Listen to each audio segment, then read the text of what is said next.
for yesterday's game was the fewest fans to attend a postseason baseball game since 1919 during the Black Sox scandal series back when they played best of 9. Game 7 of that series drew 13,900 fans. You know why? Because back then they gave away 3 blocks of 3 game tickets, and this was the 4th game in the home series, so it was really just a miscommunication. Otherwise, they would have had more. They had like 30,000 in all the other games of that home series. 13,000, 1919. This is the least fans to attend a home playoff postseason game in Major League Baseball since 1919, over 100 years ago. That was the White Sox? That was the Black Sox series, The Black Sox. Reds. And the Reds. The Reds won that best of 9 series in 8 games. But like you mentioned, Commissioner Kennesaw Mountain Landis banned 8 players on the White Sox, known as the Black Sox, for life. They were banned for life from the game of Major League Baseball for throwing games. Insane. The Rays routinely rank among baseball's lowest in home attendance. They drew just 1.44 million people this season. 17,781 is their average on this year. So 2,000 less than showed up for today's record low. There were more people at the playoff games. But still, for a postseason game, it's just not happening. Now, they are building a new stadium in Tampa. That has been long considered to be not a pleasant place to watch baseball. Obviously, my predecessor here, Rich Herrera, spent a number of years working for the Devil Rays. Did he ever talk about that? Did he ever talk about the stadium? No, not the stadium. He talked a lot about the teams, but not the stadium itself. Needless to say, there's a reputation that comes with Tropicana Field that is not the most sublime, I guess would be the best way of putting it. You know what that building is most famous for? It is the only building in Major League Baseball that has a roof that cannot be retracted. So it's a dome always. It's the only Major League Baseball facility that has a non-retractable dome. Which in the state of Florida, you can kind of get why that would be the case. But at the same time, even the Marlins, I believe at one point the Marlins played in a dome that had a retractable roof at one point, if I'm not mistaken. The crazy thing to me is you see the A's this year. Obviously, the ownership there is trying to get them to Vegas. So they've really neglected, DK, their stadium upkeep, and that's shown in the fan attendance. Normally, you see these incredibly low numbers for teams that have no chance of making the postseason. How many years have the Rays made the postseason? Yeah, they've been in the last 20 decent. years. Yeah, they've been a decent franchise. Not drawn fans to a team that is playing winning baseball. That's the weirdest part about all of it. Crazy, crazy, crazy. The good news is, though, the Diamondbacks win Game 1 at American Family Field in Milwaukee. Game 2 coming up in about an hour. And the ace gets the ball, Zach Gallen, to try to close out that wild card series and put the D-backs on a plane to Los Angeles to face their nemesis, the Los Angeles Dodgers. We'll have much more on that coming up. Prior to first pitch, later in this hour, we'll give you your Diamondbacks download. You'll hear the sounds from yesterday's big win. You'll hear from some of the players after the win in Game 1. When's the last time the Diamondbacks, I think that was their first time they'd won a road playoff game in quite some time, if I'm not mistaken. Yeah, I'd have to look it up. Yeah, they had not won a road playoff game. The Twins win yesterday. Let's hear that. Do we have that fabulous sound from the Twins finally getting off their schneid in the postseason? Let's hear from what happened in Minnesota on Tuesday. And the pitch, ground ball right side, diving stop Solano to his feet, feeds Duran, steps on the bag, and the Twins win the game. The Minnesota Twins beat the Blue Jays 3-1. Twins win. Twins win. The Minnesota Twins win a playoff game.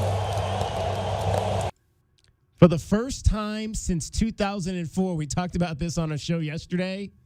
The first time since 2004 that the Minnesota Twins had won a playoff game. You had to go all the way back to the division series that year against the Yankees when they won Game 1. Then they proceeded to lose 18 straight playoff games over 7 different series, dating back to that 2004 win. Well, they are now up 1-0 in that series, and they are up 2-0 in the 5th inning today against the Toronto Blue Jays. So that brings us to today's question of the day. What would be the worst scenario? Your favorite team losing 18 straight regular season games or losing 18 straight postseason games? Now, J-Dub came up with this one, but I tweaked it just a little bit because obviously baseball, basketball, hockey, much different than football, where, man, if you lose 18 straight playoff games in football, the NFL, yeah, that's 18 probably plus years worth of futility. So what I did was, and I just mentioned that the Twins lost those 18 games over 7 different series for between 2004 and I believe 2020 was the last time they were in the postseason. So I cut it for 7 for football. So 18 straight postseason games for the NBA, Major League Baseball, NHL, 7 straight postseason losses in football. It's just because there's less games. It's just the old Buffalo Bills question. Would you rather see your team have success but not be able to climb the mountain all the way to the top, or would you rather see your team never be able to get through the foothills, right? I mean, would you rather see your team year after year struggle? Don't bring my neighborhood into this. Like the old Cubs with those matinee games where before they finally won, that they would still show up even when they were winning 45, 50 games a year, DK. We all know that story. Would you rather have your team, just be the lovable idiots, or would you rather see them get really close to having success in the postseason but lose year after year after year? Well, I experienced that. The Cleveland Browns lost 17 straight games twice over 3 different seasons. Yeah. Including the year they lost 16 in a row. The Arizona Wildcats football team lost 20 straight games. So I've experienced this in a number of different elements. How many times did the Cleveland Cavs get to the NBA Finals when Michael Jordan was playing in Chicago? Oh, gosh. None. Thank you very Poor much. Craig Elo, man. Yeah. Poor guy. Oh, man. Mark Price. All those guys. Larry Nance. So far, though, interesting. It's 50-50 on this poll question here. At Wildcats1290 is our Twitter page. You can vote in the poll there. Which would be worse? Your favorite team losing 18 straight regular season games or 18 straight playoff games, 7 for football? Right now, it's a 50-50 split on that. Real quick, back to that Twins win. Royce Lewis. How about that? Had himself a day. His first ever postseason at bat, he goes yard. His second ever postseason at bat, he goes yard. He was responsible for all 3 of those runs. 2 at bats, 2 home runs in the postseason. Not a bad day. Royce Lewis. And it looks like Sonny Gray pitching today for the Twins. Carlos Correa has been reborn. How about that play he made last night? That was a beautiful play he made defensively. He just had another one right now, flashing the leather, trying to go ahead and get Vladimir Guerrero Jr. out at second plate, and he put a stop to a really nice Blue Jays threat there, runners on second and third. Yeah. So the Twins, they look like they have a chance to go ahead and make it 2 in a row here after losing 18 straight. So, hey, small streaks become big ones if you don't do the right things. The other game tonight is the Miami Marlins and the Philadelphia Phillies. They will play that game in Philadelphia. I believe that is game 2 in that series. Yes. Who won? I didn't see who won last night. Game 1, that was the Phillies. It Phillies, was another great hit for Bryce Harper. Bryce Harper has himself a great game. He got the run in the 8th that pretty much put the game away for all intents and purposes. The Marlins, their offense was not showing up in that particular contest. And Zach Wheeler had a stellar strikeout performance, 8 in that game. All right. So the Phillies and the Marlins, that will actually start around the same time as the game between the Diamondbacks that game is an hour behind.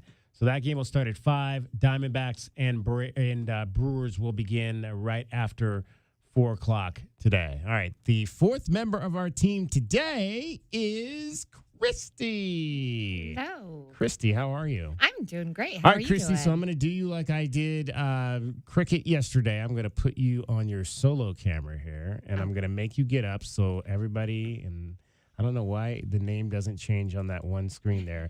So you got a shirt on here, and your shirt says expensive, difficult, and move a little bit that way, and talks back. Yes. Okay. Explain that one to me. Are you? Do you have to have? Apparently, you have to have a lot of money to take Christy out to dinner. Huh? Is that kind of how that works? Yeah, pretty much. Yeah. All right. Yeah. All right. And so you like to talk back, huh? Oh yeah, I never put up with nothing. No. Nope. Where'd you learn that from? My dad. Where'd you get that sassiness from? My dad, not Your my dad? mom. My No? dad. Okay, tell us about your dad. What was he like? Oh, my dad. He's one of those guys who can never sit still, ever, Okay. ever, ever. He is 72 years old, All right. and he's just retiring from his second job. He retired at 55 from his first job, and then he went and became a contractor. And now he's 72, and he's at home all the time, retiring. And it's like, oh, he's going to drive us nuts. I mean, he's always outside in the heat. We're always like, come inside. It's hot. So he lives here? Oh, yeah. My parents are here. Okay. We're natives. My family's from Bisbee. All right, that's right. Yeah, Yeah, I remember so- that story there. Awesome. And so, do you like? What's your favorite thing to do with your dad? Oh, my goodness. Well, he was teaching me how to weld.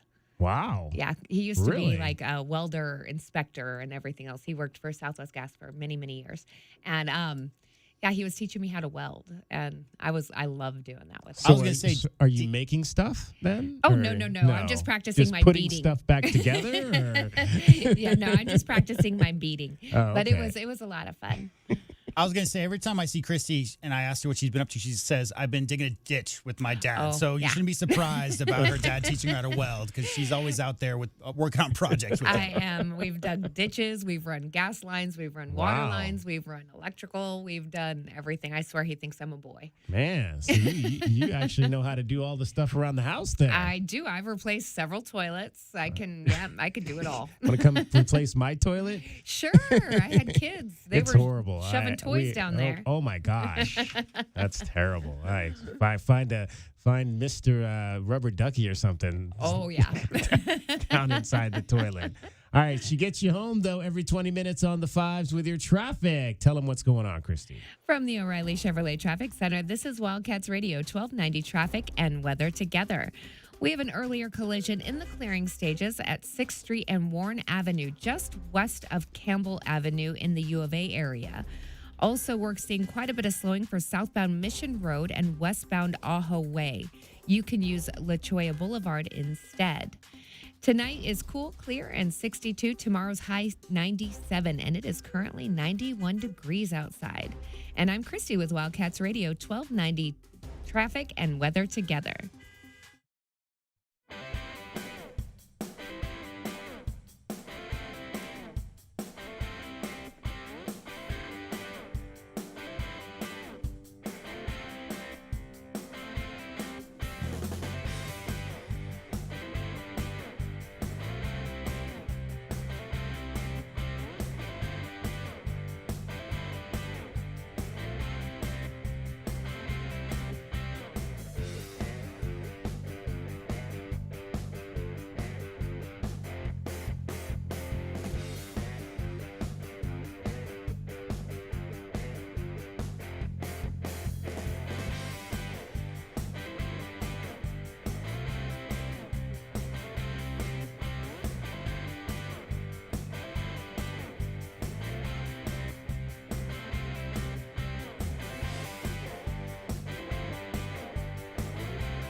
sports. This time in 3 different continents for the 2030 edition. For the first time, and the early scoring woes for the Arizona Wildcats has been a concern for a while now, and offensive coordinator Brennan Carroll addressed that in his recent press conference, saying that at least with the Washington game, it was that they were probably a little too overly cautious about Noah Fafita's first start.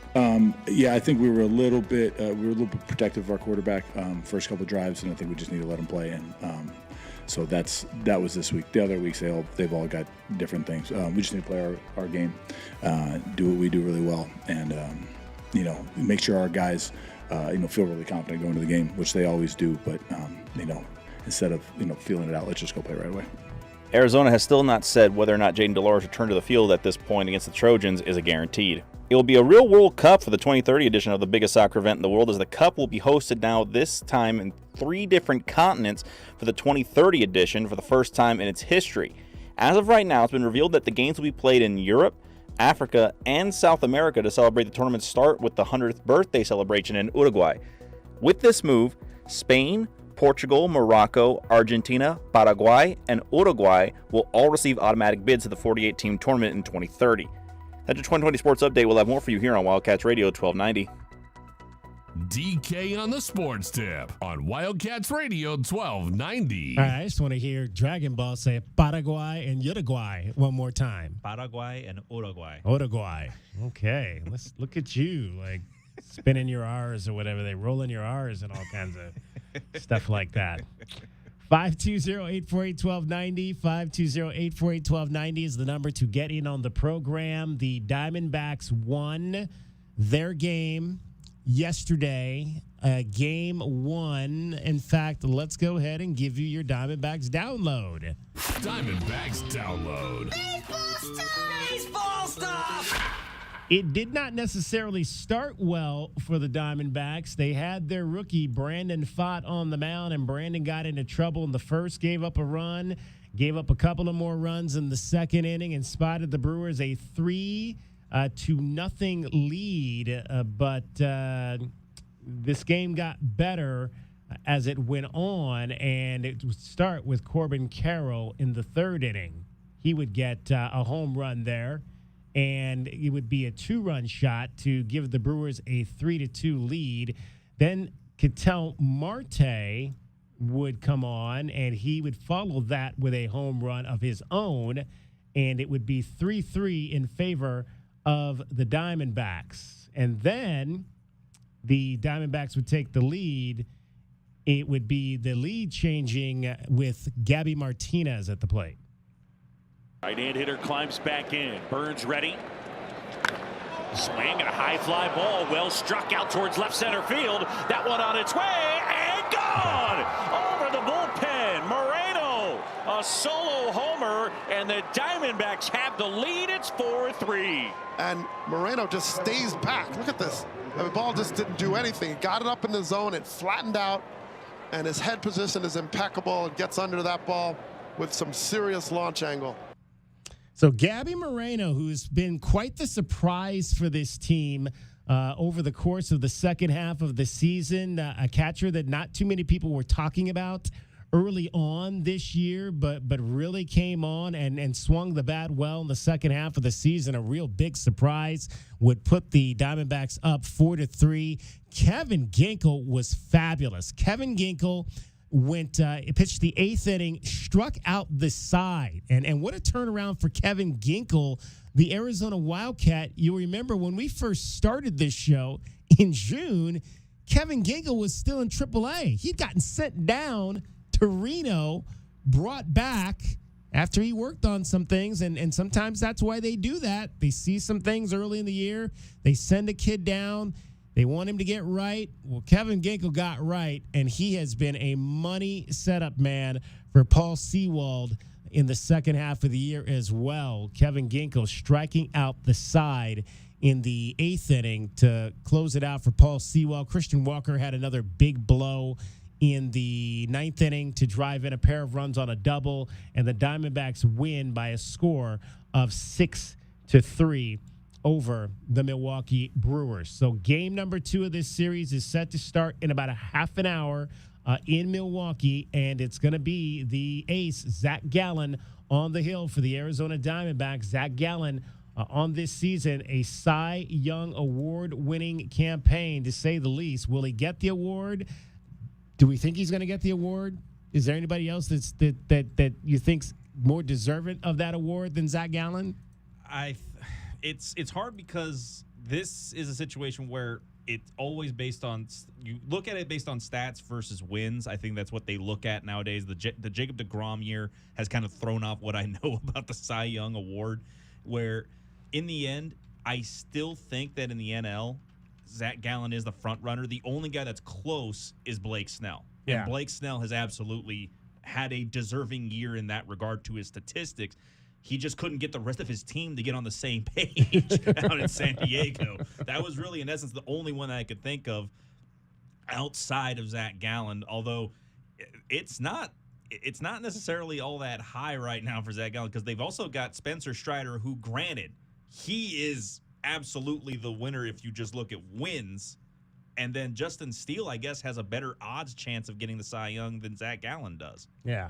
It's going to be fun to watch the kind of the voting on that and see how that turns out. But the Diamondbacks with a chance to have a Cy Young Award winner. We asked in the first segment, I thought it was a while since they had won a game on the road in the postseason.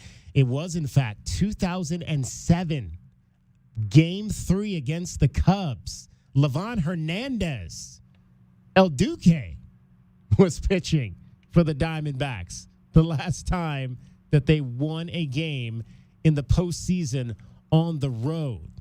Because you'll remember they have had some series since then. They won a home playoff game in 2017 against the Rockies, but then they went and got swept by the Dodgers. Not quite as long of a thing as the Twins, but finally a chance for the D-backs to exercise their demon of not being able to win a postseason road game. All right, let's hear real quick from Christian Walker and Corbin Carroll after the ball game yesterday on the Diamondbacks winning Game 1 of the division or the wild card series against the Milwaukee Brewers. Hi, I think we've all felt it and all said it, and then just bought into the fact that like this is why we do it, right? Like this is why we play this game, and to be able to come through for the team and game like this. It's an incredible feeling. Yeah, that was the spark. It just kind of let everybody know, like, hey, we're in this. The confidence to see somebody, turn around a good pitch. It's like, hey, stay locked in. He's going to make mistakes. But yeah, that was the spark. It kind of took the edge off. We've had some good, some good success off of him this year, but every situation is different, every start is different. So to swing at the bat 2 runs, all of a sudden it's a 1-run game. Changes everything. I think matchups and things like that over the course of a season, playing the long game, I think they matter. I think the energy is so specific right now to selling out to winning games and just passing the baton and all the baseball cliches to keep the team in it and lean on each other. It matters to some level, but every day is its own thing, and it's not like we're feeling like overconfident or the other end of that spectrum. It's just tomorrow is the same as today. We're going to show up, we're going to prepare, we're going to work hard, and we're going to do our best to execute. There were a number of game-changing plays today offensively, and on the defensive side of the ball, 1 or 2 of those doesn't go our way, and we're looking at a different game. So I think it's just a testament to everyone being 100% locked in. Having a unselfish offense of just like Walk said, keeping the baton moving, and just it added up to some really cool things tonight. Christian Walker and Corbin Carroll talking after the game last night, a 6-3 win over the Milwaukee Brewers. And J-Dub, there just haven't been a lot of wins for this franchise. No. Since they won the World Series over the Yankees dramatically in 2001. Yeah, I was doing the math. They got swept in 2002. 2007, they swept the Cubs. We just talked about that. They got swept by the Rockies in the following series, 2007. 2011, they won 2 games, and then they haven't won since. So last night's game was their first postseason win since 2011 NL Division Series because they got swept in the wild card in 2017, and the divisional series they lost 3-0. Yeah, so good to see. Good to see. Yeah, you got a chance with your ace on the hill to wrap it up and get to the divisional round again with Zach Gallen today. 520-848-1290, 520-848-1290. Number to get on the program. I do have one of those aforementioned amazing defensive plays. I do have that highlight. Let's hear it, yeah. All loaded up. Brewers down a run. Line drive. Oh, what a catch! Longoria to second. It's a double play. Oh, my goodness. Evan Longoria saves the day with a lunging grab, and they turn it into 2 outs. A brilliant defensive play. That was the bottom of the 5th, bases loaded. Longoria stretched out and then obviously looked right to second as soon as he landed. It was a really textbook, beautiful leaping catch to double off. It could have been a different outcome if that play doesn't go that way. Yeah, Christian Walker's 2-run double could have been, rather than the game clincher, it could have been the thing that would have gotten them at least tied back in the game potentially. I think, and the funny thing is that we talked earlier about how the Tampa Bay Rays, they got swept in the wild card round just a little bit ago here. Evan Longoria joked about so how do you bring in all your playoff experience? He's like, I don't know. I had to look back on it. It's been a while since I've been there. And I think about it, it's like, it's true. Going back to Tampa Bay Rays days back in the almost 10 years ago for poor Evan, and now he's back in the postseason. And hopefully this might be one of his last few runs with it, if you really think about it, because he's no spring chicken anymore. Again, he almost got his back. Bro, stop. You're making me feel old. Evan Longoria is not old. There's no way that he's old because the man admitted. Didn't he just join Major League Baseball like a couple days ago? The man admitted to hurting his back tring to sit up from the toilet not too long ago, a couple months ago. That sounds about right. Yeah, that did happen. I remember we talked about that. That did happen. All right, coming up on today's show, we got a lot for you. Josh Doan is going to join us at the 4 o'clock hour. We are just a few days away from hockey here in Tucson. It's the Coyotes and the Anaheim Ducks on Saturday afternoon at the arena. That'll be a preseason game for the 2nd straight year, and just 10 days away from the start of the Roadrunners season as well as the NHL season. Hockey is here, folks. Also, Eddie Saucedo is going to join us from Pima Soccer. They are on a dynamic winning streak over there with the Aztecs after a little bit of a slow start. We'll talk to Eddie about what they've got going on. Big win last night up on West Anklam Road. Lamont Hunley going to join us. He is our Arizona insider today. We'll get his thoughts on the loss to the Washington Huskies and get you set for USC. And also you will hear potentially from Esmery Martinez on this show as well. We had a chance to talk to her at Media Day the other day, and we will give you that as well. Don't forget, head on over right now to our Twitter page, at Wildcats1290 for our question of the day. What would be the worst scenario? Your favorite team losing 18 straight regular season games or losing 18 straight postseason games? 7 straight losses if it's your favorite football team in the postseason. What would be worse to that? 520-848-1290 is the number to get on the program. Want to make sure we get you home every 20 minutes on the 5s with your traffic and your weather. Here's Cricket. This is Wildcats Radio, 1290 traffic and weather together. We have a couple new collisions, Tangerine Road and Thornydale Road, Ina Road and Shannon Road, and Duval Road just east of La Cañada Drive. We're also still seeing quite a bit of slowing for southbound Mission Road and westbound Ajo Way. You can use La Cholla Boulevard or Irvington Road instead. It is currently 91 degrees outside tonight, overnight low 62, tomorrow's high 97. And I'm Christy with Wildcats Radio, 1290 traffic and weather together. This report is sponsored by Blindster.com. Hi, I'm Kyle at Blindster.com. Since 2010, Blindster's...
1290. 2020 Sports. The Diamondbacks started off their playoffs a little bit shaky, but they were able to go ahead and get it turned around in the later innings in Game 1 as Arizona put the game away in the top of the ninth thanks to Christian Walker's big 2-run double. And Walker, who has singled, struck out, walked, and singled, will be at the plate with runners at first and third. That's drilled to center. Frelick going back, turning and looking. It's off the top of the wall. In to score is Carroll. Pham on his heels. Walker into second. And the Diamondbacks add 2. And it is now 6-3 Arizona. 2 more insurance runs for the Diamondbacks. And Christian Walker's into second with a 2-run double. Arizona gets started with Game 2 in their series with Zach Gallen starting the game as the D-backs can knock out the NL Central champions and head to the divisional round today. Other news about the D-backs is that they'll be keeping their general manager for a little bit longer as the team extends Mike Hazen to a new deal that will go through 2028. Hazen's name had been bouncing around in the possible opening to the Boston Red Sox due to his history with the organization, but Hazen will remain in Arizona for the foreseeable future. That's your 2020 Sports Update. We'll have more for you here on Wildcats Radio 1290. DK on the Sports Tip on Wildcats Radio 1290. That's drilled right field. Well struck. That one way back. That one's on its way and gone. Corbin Carroll with a 2-run homer, and the Diamondbacks are within 1. Change up. This one drilled right field. That's back. That's got a chance. That's gone. Marte goes deep. Back-to-back homers for the Diamondbacks. And just like that, it's 3-3. Well, and you just heard in that update by Dragon Ball, it looks like Mike Hazen is going to remain with the club through the 2028 season. The deal, which we just reported, also includes a club option for 2029. And all of this on the heels, obviously, because there is an opening in Boston, where he had come from before he got here to Arizona. He had spent 12 years, in fact, with the Red Sox organization before arriving here in the desert back in 2016. Gentlemen, that is absolutely good news to get Mike Hazen wrapped up. Well, now the next question is, okay, you've got your GM. What's going to happen with Torey Lovello? Well, we gotta wonder if he's got another contract extension maybe coming up his way, because usually if you believe in the brain trust that you have, you want to have the GM and the coach both together for the same amount of time to just kind of build on that. And there's been a lot of concern with the D-backs are in the playoffs and they're 1 win away from getting the divisions, but this team was very Katy Perry in the second half of the season, hot and cold, back and forth, 8-2, 2-8. They got in by the skin of their teeth had it not been for the Cubs also finding a way to implode at the very end of the season as well. I would be stunned if they fired Torey Lovello after making the postseason, especially if they win this series and go to Los Angeles. I think he at least gets another year. Well, that's what I mean, though, is if you're going to extend him, how long is the extension going to be? Are you going to keep him at the same pace as you're going to keep Hazen till 2028, potentially 2029? Or do you give him a shorter leash because of what he did in the second half of this season? That's going to be the big question. If he can get this to be a series potentially against the Dodgers if they win today, then it's going to be a very serious discussion once we get to the real part of the winter. So Steve Keim got an extension last year, right? Yep. And Armstrong got an extension a couple weeks ago, right? Yeah. Mm-hmm. So that just leaves Jones. That's true. That is the only person left, really. Yeah.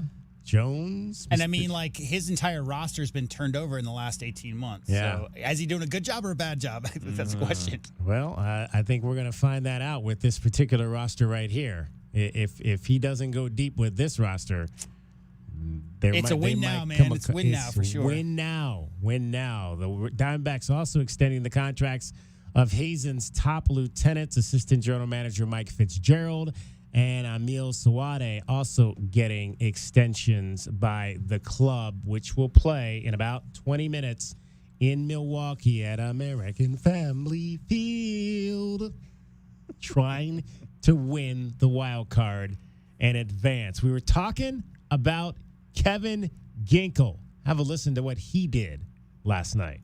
And they're up by a run in the 8th with 2 outs. The pitch from Ginkel and a swing and a miss. He struck him out. Ginkel strikes out the side, and the Brewers are done in the 8th. And the fans booing here in Milwaukee. And then Christian Walker hit that double, and everybody was putting out videos of the people heading toward the exit. And we played that cut yesterday when the guy, it was Moreno hit the home run, and you just hear the deflated, oh.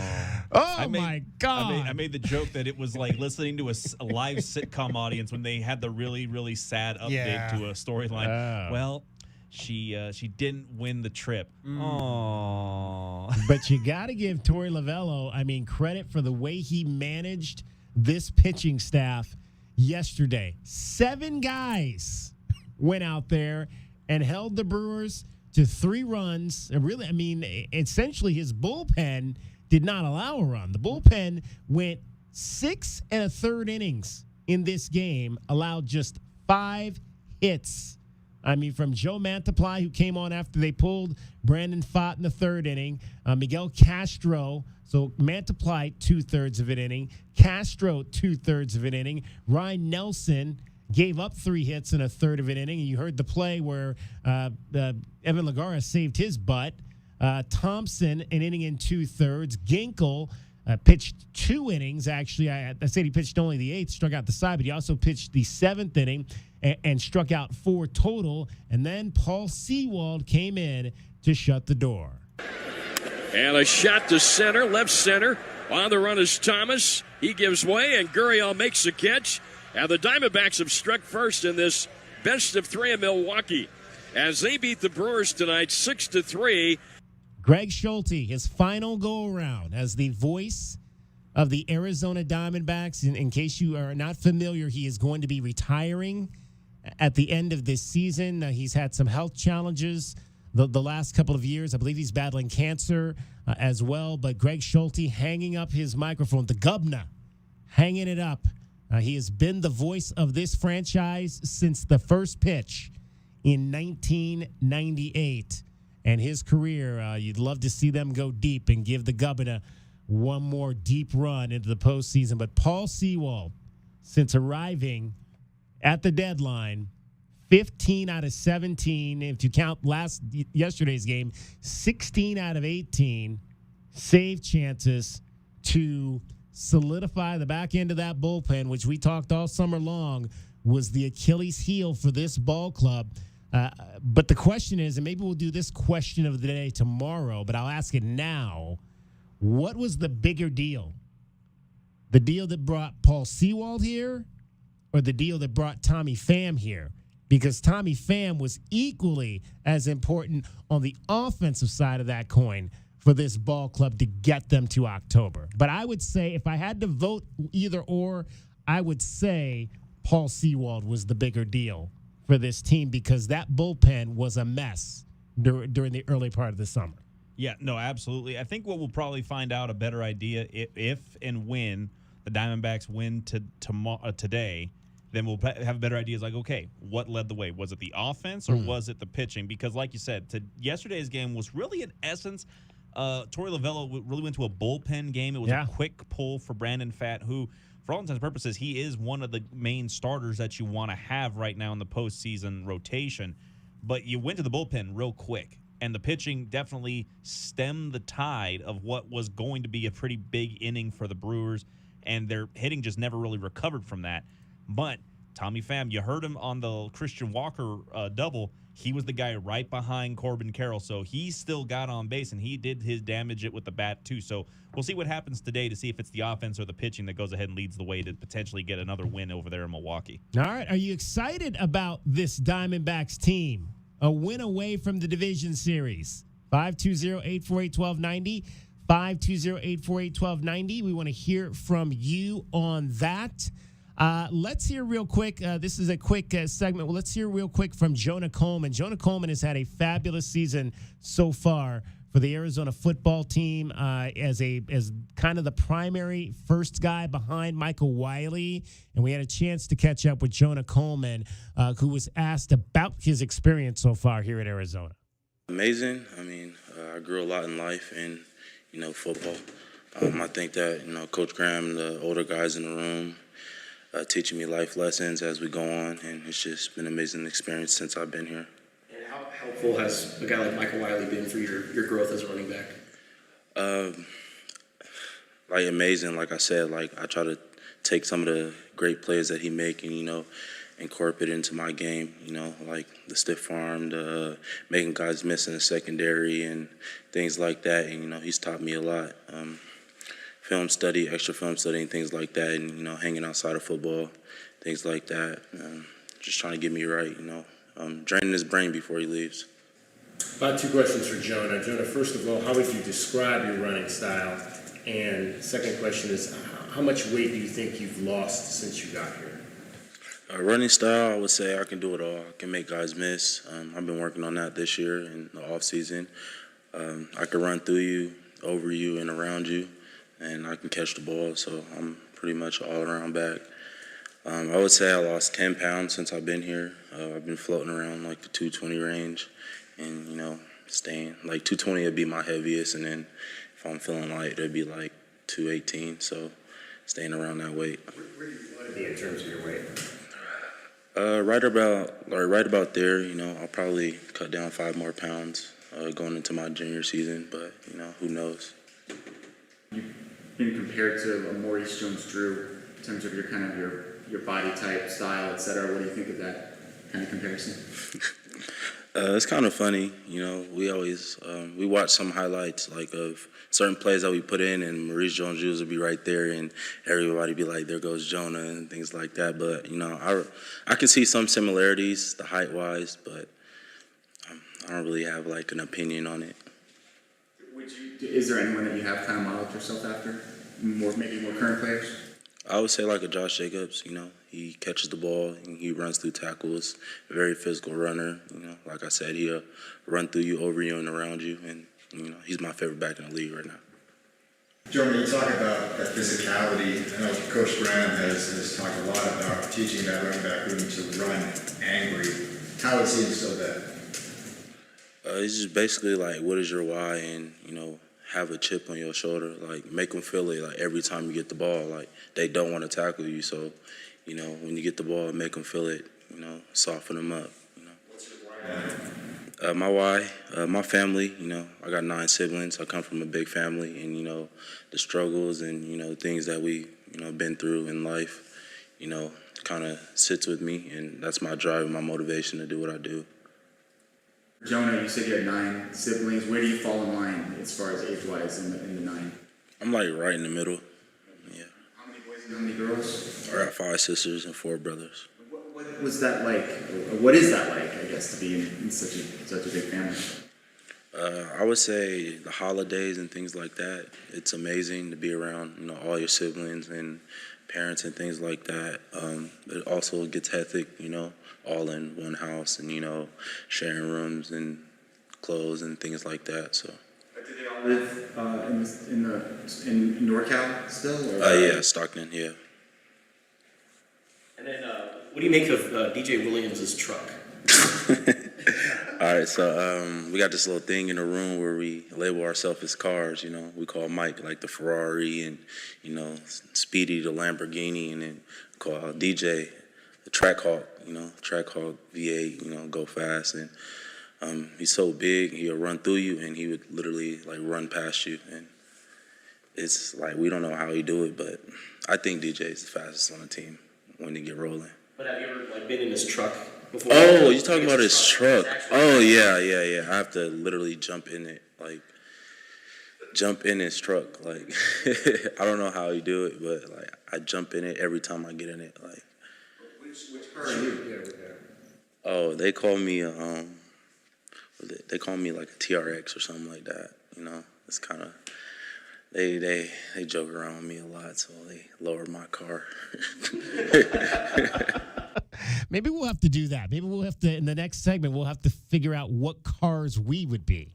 What car Dragon Ball would be. What Pontiac car, Firebird. What car J-Dub? You're the Pontiac Firebird? That's the first thing that came to my mind. Oh, okay. I've only ever had Ford Escape, so I feel like that's mine. You're the Ford Escape? I don't know what I would be. I drive a Mazda 3 right now. I kind of like that, but I don't know if that's like would be the car I would model myself after. We'll have to think about that. Range Rover. We'll talk about that. No, I'm not. No. We'll talk about that in the next hour. This is DK on the Sports Tip. You're listening to Wildcats Radio 1290. From the O'Reilly Chevrolet Traffic Center, this is Wildcats Radio, 1290 traffic and weather together. We have a new collision on La Cholla Boulevard and Ruthroff Road. That's Ruthroff Road and La Cholla Boulevard. We also have a couple other collisions, Ina Road and Shannon Road, Tangerine and Thornydale, and down in Green Valley, Duval Road, east of La Cañada Drive. And we're seeing quite a bit of slowing for westbound I-10 as you approach Sunset Road near the construction zone. It is currently 91 degrees outside. Tonight's overnight low, 62, and tomorrow's high, 97. And I'm Christy with Wildcats Radio, 1290 traffic and weather together. This report is sponsored by Blindster.com. Hi, I'm Kyle at Blindster.com. Want to save big on custom faux wood blinds, shutters, cellular shades, and more? Shop Blindster today and save up to 50% over comparable blinds from brick and mortar stores. Get custom blinds at low prices and free shipping at Blindster.com. Football and Miller Lite, America's greatest pairing. Can cracks at kickoff. Tailgates going way past postgame. Sunday night overtimes followed by Monday morning swagger. Knocking on bar tops for luck. Kicking back on any given Sunday. You never forget the way some things taste. Tastes like Miller time. Celebrate responsibly. 2023 Miller Brewing Company, Milwaukee, Wisconsin. Join David Kelly, J.W. Madden, Calvin Efon, and Glenn Howell at Soul Sports Saturday from 3 p.m. for the U of A football pregame show as we get ready for Arizona versus USC this Saturday. Sponsored by Coors Light, official corporate sponsor of Arizona Athletics. Nothing like game day at Arizona. 1290 has earned the right to be named after the Arizona Wildcats. That's why you'll never see us skip leg day. Haven't had a carb since 2004. 1290 is the home of the Wildcats. We are Wildcats Radio 1290. The Slaughterhouse, voted best haunted house in the USA in 2021 and best in Arizona for 3 years in a row. A bone-chilling haunted house transformed from a 1950s meatpacking plant into one giant horrifying walkthrough. 50-plus horror-themed scenes with areas including Necropolis Graveyard, an infested boiler room, creepy clowns in Cirque du Soleil, and City Meets Human meatpacking plant. Descend into the depths with the Slaughterhouse's new elevators, a spine-chilling ride that plunges you into the eerie underworld of the haunted house, where horrifying mutated creatures dwell in the dark sewers. Now open until October 31st. SlaughterhouseTucson.com. And this Friday, we have a sweet deal for you from the Slaughterhouse. You can get a ticket to the Slaughterhouse for just $14.50, originally $29. Blackout dates may apply. And this sweet deal will go on sale this Friday morning at 8:30 at Wild.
Howie. Hour number 2 of the program today. You heard in that last update there that the Suns TV deal is coming together. Suns Live is going to be available throughout the state. The question, I still remember I asked the question during the summer if I am going to actually, though, be able to get it on my actual TV. I still don't know the answer to that question. You just got to hold like a coat hanger in one hand, and coat hanger, your wire in the other. Put my left foot in the air. That's right. With that, we'll have to investigate that part of it. As we are getting close, the first preseason game for the Suns is coming up on October the 8th. So that would be Monday? Next Monday against the Detroit Pistons. There are games though coming up that start tomorrow. J-Dub. Yeah. First game last year apparently was the first time they've gone to Abu Dhabi to play NBA preseason games. This is the second year they're doing it under that contract. Opening day of NBA preseason begins at 9 a.m. tomorrow. It is going to be the Minnesota Timberwolves versus the Dallas Mavericks in Abu Dhabi from Etihad Arena in Yas Island. DK, Yas. That's Y-A-S Island. I want an island named that. That's a good name for an island. Tomorrow morning, 9 a.m.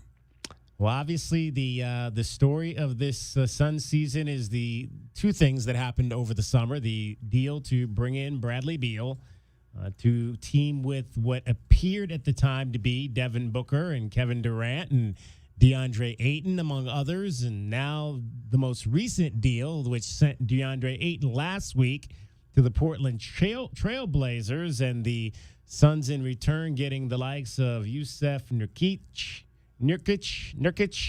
Grayson Allen, Nazir Little, and Keon Johnson.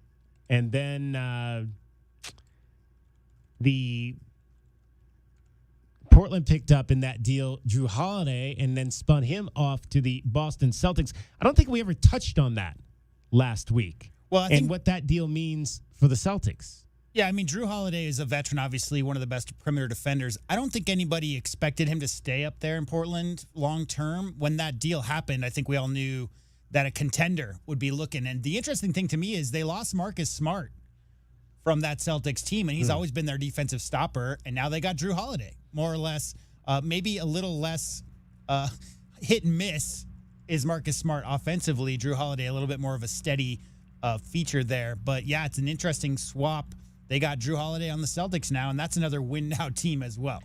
Now, the main thing that makes me concerned about is, they get Drew Holiday to replace the loss of Marcus Smart, but there was a lot that got given up in that deal for Boston. Time Lord. They lost Robert Williams III, who is arguably the best young defensive center they have on that team. If he's healthy, for sure. He's always been, as far as per 100 numbers go, and when he can stay healthy on the court, Time Lord is one of the best defenders in the entire league. His issues obviously has been his health. Yeah, and then you go into that, you lose him, and now you're just left with Kristaps Porzingis, who has his own health concerns as it is, and Al Horford, who continues to be a man who tries to defy Father Time.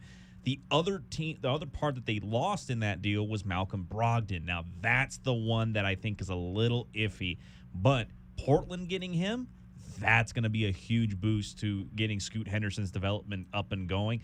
He's going to take a lot of attention off of Scoot and really allow him to kind of be that athlete on the court as he gets himself sorted into the NBA style of playing basketball. Yeah, he's so young. I don't know. I mean, it's hard to rely on a 19-year-old point guard, combo guard type of guy like that. He's going to have a lot of learning experiences this season because as a high draft pick like that, as a guard, I mean, think about how guard heavy the NBA is these days and how many guys are killers out there. And every night, if you get picked in the top 5, let alone top 2 of the NBA draft, they're coming for you. There's a lot of guards in this league that are going to show Scoot Henderson what's what. So I don't expect him to come out like gangbusters, but future, long term, he's got a little Allen Iverson to his game. I really like his style that he plays. So really you said good young last player. week you thought that Drew Holiday might be kind of a mentor for him. So who fills that role now? If he stayed there, I think Drew Holiday would have been the perfect kind of guy to take him under his wing.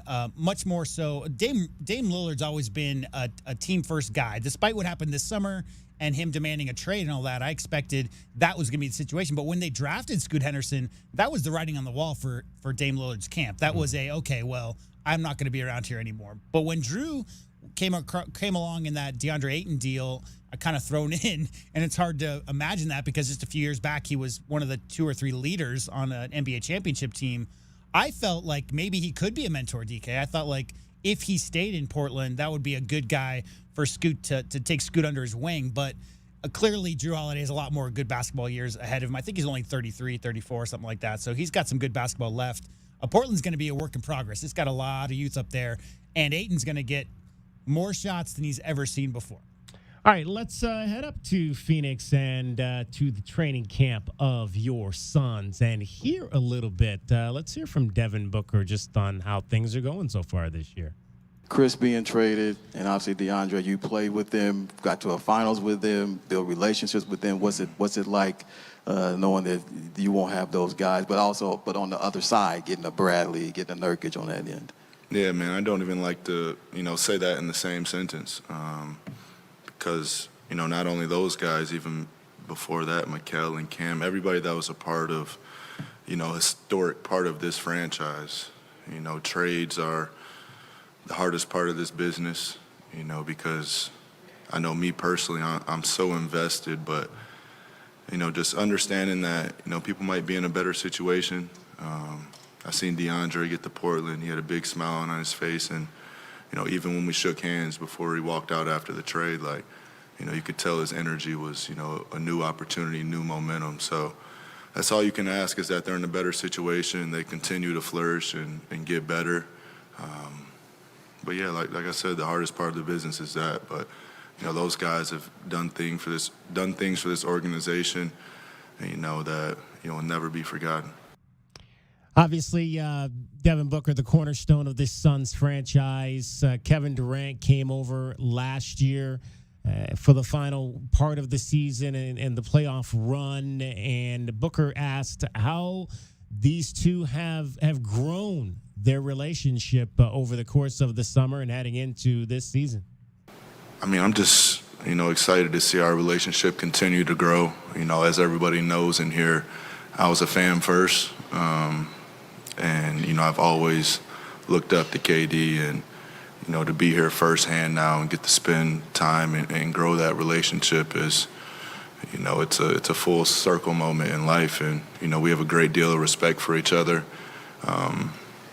And we continue to push each other. I know he's always in the gym. He doesn't take a rep off. He doesn't take a day off. So those are the type of people I like to be surrounded with. And, we have the same interests. So, off the court is always a good time.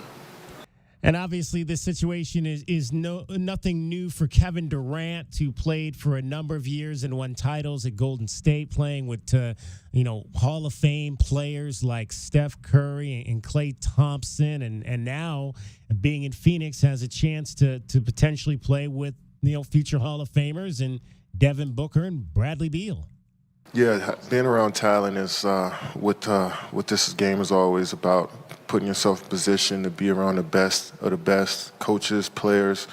I think that's it's important for my development as a player to constantly be around greats, and these guys portrayed that in this league for a long time. So guys that can do multiple things with the basketball, without the basketball on both ends of the floor is only going to make me better as a player. So.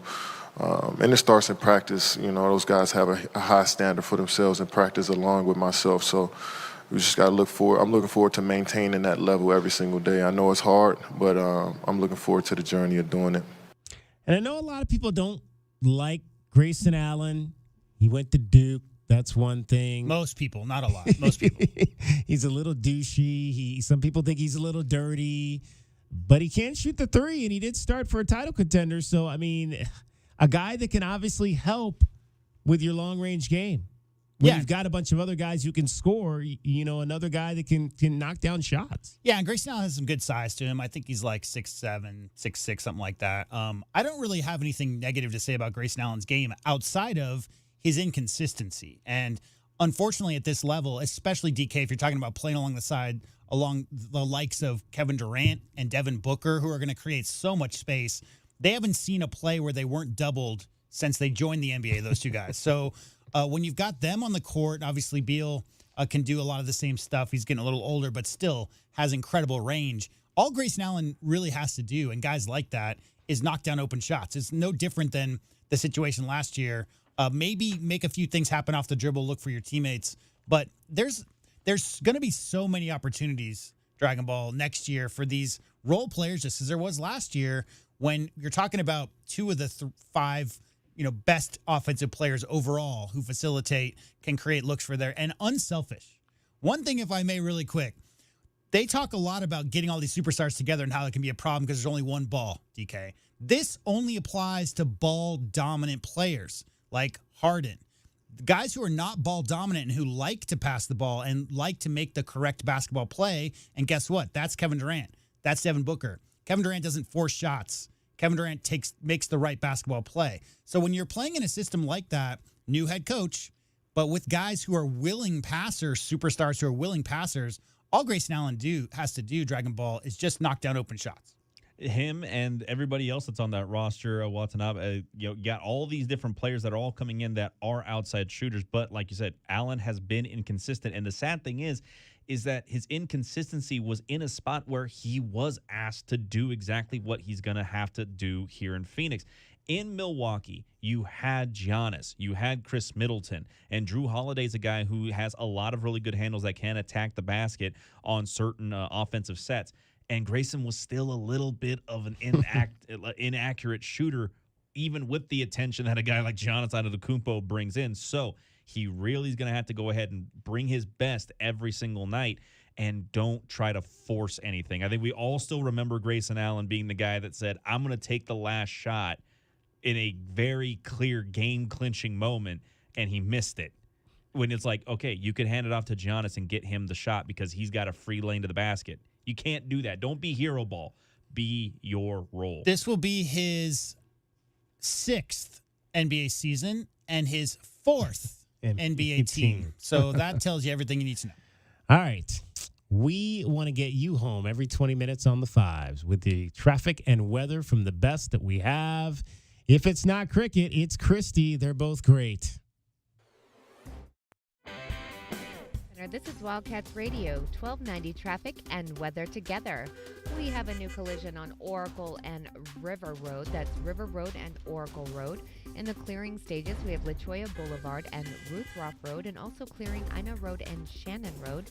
And we're still seeing quite a bit of slowing for westbound I-10 as you approach Sunset Road. It is currently 91 degrees outside. Tonight's overnight low, 64 degrees, and tomorrow's high, 97. And I'm Christy with Wildcats Radio, 1290 traffic and weather together. This report is sponsored by eBay Motors. eBay Motors is here for the ride with the parts you need for the prices you want. And with eBay Guaranteed Fit, it's guaranteed to fit your ride the first time, every time, or your...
Sports. Well, the Cardinals made some moves on the injury front as they got some returning players, but no news on Kyler Murray as he has still not been activated off the team's PUP list. Instead, they have announced that rookie corner Garrett Williams will be back after tearing his ACL last year at Syracuse. Offensive lineman Dennis Daly comes back after suffering an injury while competing for the team's starting left guard position back in training camp. Jonathan Taylor's return to Colts camp was made official after the running back was on the practice field today. Many of his teammates showing and giving their support for him as he makes his way back to the field potentially this week. Colts rookie quarterback Anthony Richardson said he was excited to see him back on the field and can't wait to see what he does as they prepare for their next game against the Titans at an AFC South battle. That's your 2020 Sports Update. We'll have more for you here on Wildcats Radio 1290.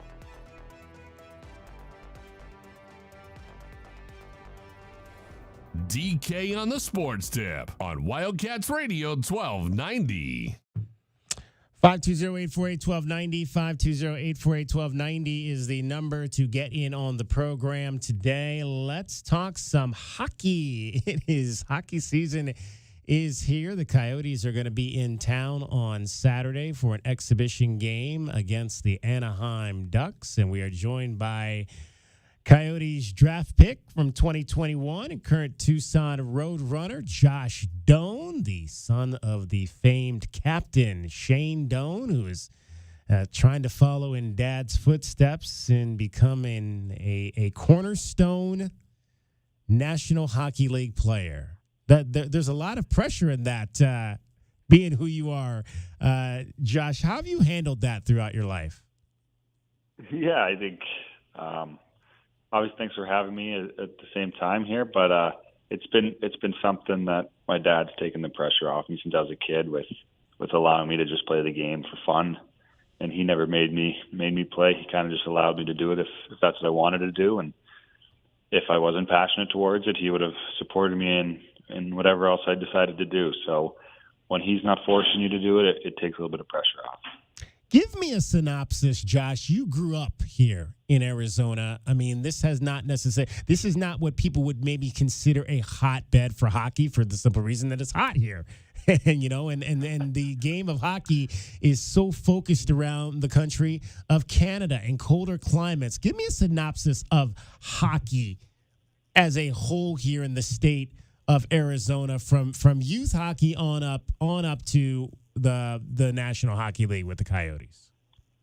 Yeah, we laugh sometimes. It almost makes more sense to play hockey here since it's so hot outside. You got to get inside, and it allowed you to do that as a kid. But it's grown so much, and the people are starting to slowly get behind it. And you look at the communities and some of the kids that are playing hockey in Arizona now, and there's some incredible hockey players in the state of Arizona at a young age right now. And you look at what Austin Matthews has done and what Matthew Nyes has done both in Toronto. And when you get to grow up and you get to play with a guy like Matthew and a couple other guys that are playing Division I hockey now, and you get to compete with them, it allows you to grow and in a place that's not known to be a hotbed for the sport, but you have enough guys to develop your game because you get battle with them. And that's slowly what it has become. And now it's slowly turning into something more than that. And you look at what everyone's doing with ASU hockey now, and U of A hockey slowly building as well, and Flagstaff is getting better with their youth facilities, and even Tucson now with their youth teams is starting to grow, and there's some kids coming out of Tucson that are pretty cool. And so it's something that it's been fun to watch since I was a kid, to watch it kind of grow and to see where it's at now. And I think it's going to continue to just expand and hopefully become a hotbed at some point. Josh Doan is joining us, forward for the Roadrunners, Coyote farmhand. Did you play at all with Austin Matthews growing up? I never did, but I got to skate with him when I was younger, and he was kind of entering into the league, so that was pretty cool. But I got to play with Matthew Nyes, and his brother grew up playing with Austin, so we would go watch the games, and we got to watch Austin when we were both kids. Now, did you consider going to play collegiate hockey anywhere else besides Arizona State? Did you look at any of those northern schools, like up in the University of Minnesota system, or any of those schools, Michigan's, where, obviously hockey is a little higher level at the collegiate level? I think at the beginning, before you're getting into it, you're you're thinking about everything and every possible solution. But I'm proud to say that the only school that I ever visited and went on official to was ASU, and as soon as I got there, they made me feel welcome. And Greg Powers is such a great job at getting kids to come to his school, and such a good person off the ice and away from the rink that you're inclined to want to go play for him and help him win. And then he pitched the playing for your home state and all that, and being a part of it, and the new facilities that they're going to have down the road that you'd hopefully get a chance to play in. So once they gave me the whole spiel and the rundown, and I got to get to know the coaching staff, it was a pretty easy choice for me and my family, and it's something that I'm very happy I did. Describe playing in the mullet. What's it like? This will be the second year. It's pretty exceptional. I think my first year, you got to kind of feel out all the other schools when you're on the road and see what their atmosphere is like, and you're like, okay, I could see how this could be next year when we get our rink, and then they blew the roof off the place, and every game sold out, and I think they just continued it with an exhibition game coming up this weekend, and the students love it. They make sure that the students are engaged and feel a part of the game, which is what everyone's there to be. They all want to feel like they're included, and that's what they've done such a good job of. But then the facility itself is it's world class, and I can't speak any more highly of the facility. Josh Doan joining us, Roadrunners forward. It's a big game coming up this Saturday at Tucson Arena. It'll be preseason hockey between the Coyotes and the Anaheim Ducks. Now, obviously, Josh, you're down in camp with the Roadrunners now. How many of you guys will actually play in that game on Saturday? Will a number of you play on Saturday? I don't think any of us will be playing on Saturday, Okay. but we'll all be there to support them and watch that game, hopefully. Okay. How was camp this year for you up with the big club? It was awesome. I think the learning experience you get from playing with some of those guys and the experience you get from the coaching staff, and kind of just be a sponge while you're there and absorb as much information as you can and try to adjust to their system in case you do get the call that you're going up to play some games. So it kind of lets you just get more comfortable with the group and the coaching staff and what it's all about up there, rather than just being thrown into the fire if you get called up at a random point in the year. You got your feet wet down here in the American League last year. How would you assess your first experience as a pro? I think the first couple games were a little bit interesting and in a way of just adjusting and the speed and everything. But as I got settled in, I felt like it was just another hockey game, and you got to just trust yourself and trust your ability to produce, and hopefully I can take that experience from last year and the summer training that I put in and have a good start to the year this year, and hopefully we can get off to a couple big wins and have a fun year down here. So give me, like you said, the first few games were a little interesting. Give me an example of something that happened in one of those games that you really it clicked. It's like, whoa, this is a much different level than what I was experiencing a few weeks ago playing in college. Yeah, I think there's a couple things. Obviously the speed of the game, and it's silly to say, but it's not as much the speed of the players. It's just the speed of the game overall, and the way in which guys move the puck, and no one's getting faster compared to college, because all the guys in college and junior can skate, but the decision making it's all so snappy, and you got to be ready and on your toes. So I think we played Calgary first, and they had quite the team this year, and there were a couple shifts where you watched them, and they knew what they're doing before they got the puck every time for a stretch, and they had some momentum, and it was like, all right, this is some big boy hockey now, and you got to be ready to go when you get on the ice. Are there guys like Josh Dona is joining us? Are there guys that you've gravitated to as a professional that have really that you want to absorb their knowledge to kind of try to begin to carve out your place in this organization? Yeah, there's a good amount of guys. I think down here in Tucson that I've really leaned towards. Steven Kampfer's been a big one for me, and he won a cup with the Boston Bruins in 2011, and he's been a guy that I've been able to ask questions, and especially when it comes to offense, he thinks the game so well at an offensive level. And then there's even guys that are younger and close to my age, like Michael Kesslering, and he's been playing some NHL games the last couple months of the year. So just just kind of picking his brain on what it's like and what are things you got to look out for. But everyone down here has been so supportive, and there's not a guy in the room you can't really lean on or ask questions to because of how good and how deep our team is. So it's been awesome. When you were growing up around the game, who was your favorite guy that you just, when your dad would take you to the arena, that you just wanted to go and talk to? Yeah, I think there's a couple guys.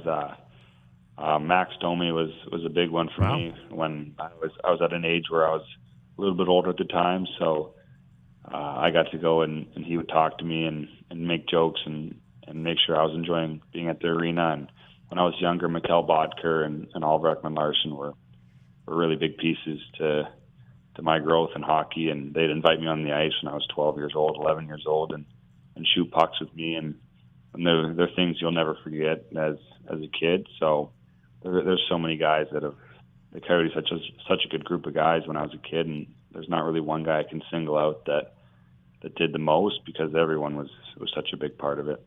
Josh Doan, Roadrunners forward, Coyotes prospect, joining us. I want to kind of circle back to just hockey as a whole here in Arizona. Obviously, the Coyotes are still looking for a place to play.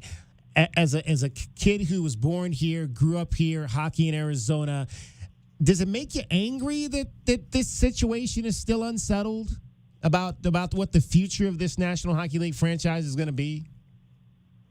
Yeah, I think it can be frustrating at times because of how much joy it brings people in the area, and you kind of understand that it does belong in the desert, and that's something that might be a little bit frustrating at times, but I have confidence that it's going to get worked out and done. So if you focus on that rather than the negatives of them being turned down over and over again, then you get an understanding that you can't let it control you or make you mad. So there's definitely been days, though, where you're a little bit down about the fact that there is still no arena, and because it got voted down or for whatever reason. But I trust in the group that's doing this, and I know that they're going to figure it out and get an arena done. So I think the frustration is kind of put to the side, and more trust is just given.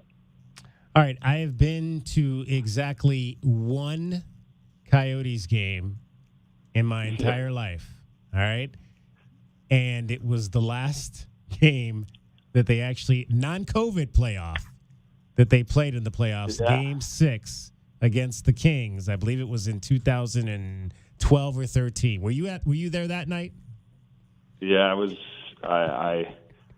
very emotional that night, if I recall, because I remember Michael Roosevelt got his knee blown out, and then the next shift they got scored on and lost in overtime. So my friend was Danny Roosevelt, Michael's son, so we were watching together. So we were at first upset about his dad being hurt, and then they scored the next shift. So then we were super upset that the team was eliminated. But those were some memories that playoff run was so fun, and to watch the Valley come behind them and see how many people came to the tailgates and to the games was pretty cool. That was a fun night, man. I'd love to see it get back to that again. Let's hope we can get back to those whiteout experiences. That was a fun playoff run that year for this franchise, and maybe when it happens again, Josh Doan will be right in the middle of it. Yeah, I hope so. Josh, continued success. We're looking forward to watching you play again this year down here. Hopefully also getting a chance maybe for you to see your first call up and get a chance to play in the National League for the first time as well. Best of luck. Yes, thank you so much. Josh Doan, forward for the Tucson Roadrunners, prospect for the Arizona Coyotes, the son of the legendary captain Shane Doan, who essentially and did play for this franchise for his entire career, starting in Winnipeg and then continuing on here in the desert for both the Phoenix and now Arizona Coyotes. Getting you home every 20 minutes on the fives with your traffic and your weather. Here's Cricket. Christy. From the O'Reilly Chevrolet Traffic Center, this is Wildcats Radio, 1290 traffic and weather together. We have a couple new collisions, Sunrise Drive and Craycroft Road. Golf Links Road and Kolb Road, Old Nogales Highway and Quail Crossing Boulevard down in Green Valley, and Oracle and River. You can use First Avenue or Wetmore instead. We also have a speed enforcement zone in the area of Golf Links and Craycroft. It is currently 90 degrees outside. Tonight's overnight low 64. And I'm Christy with Wildcats Radio, 1290 traffic and weather together. This report is sponsored by Big O Tires. Now at Big O Tires, get a $70 rebate on all passenger or light truck Michelin tires through October 29th. Plus, get an additional $70 rebate on installation of select sets of 4 Michelin tires. Big O Tires, the team you trust. Installation charges extra. Required on all 4 tires. Not valid with any other offer. See website for terms and conditions. License 240693. Broken AC? It should be fixed. Broken furnace? Gotta fix it. We believe broken things should be fixed. And boy, are we good at it. But if Alaskan AC fixed something, and you decide you would rather upgrade to something new, we'll deduct whatever you paid for the repair to a brand new system. Even if we didn't do the repair. How about that? We know you've been dreaming about one of those sexy new systems. Gary's definition of sexy is different from regular people. So if we did a repair,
2020 sports. The early scoring woes for the Arizona Wildcats has been a concern for a while now, and offensive coordinator Brennan Carroll addressed that in his recent press conference, saying that at least with the Washington game, it was that they were probably a little too overly cautious about Noah Fafita's first start. Yeah, I think we were a little bit protective of our quarterback first couple drives, and I think we just need to let him play. And so that was this week. The other weeks they've all got different things. We just need to play our game, do what we do really well, and make sure our guys feel really confident going to the game, which they always do. But instead of feeling it out, let's just go play right away.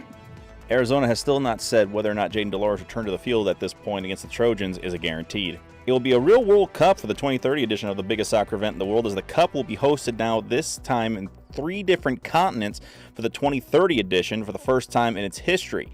As of right now, it's been revealed that the games will be played in Europe, Africa, and South America to celebrate the tournament's start with the 100th birthday celebration in Uruguay. With this move, Spain, Portugal, Morocco, Argentina, Paraguay, and Uruguay will all receive automatic bids to the 48-team tournament in 2030. That's your 2020 Sports Update. We'll have more for you here on Wildcats Radio 1290. DK on the Sports Tip on Wildcats Radio 1290. Diamondbacks download. Baseball stuff! All right. For the second straight game, it has not started well for the Diamondbacks in American Family Field in Milwaukee. Zach Gallen, the ace, had to throw a whole lot of pitches in the first inning, and the Brewers got a pair of runs, and they lead 2-0.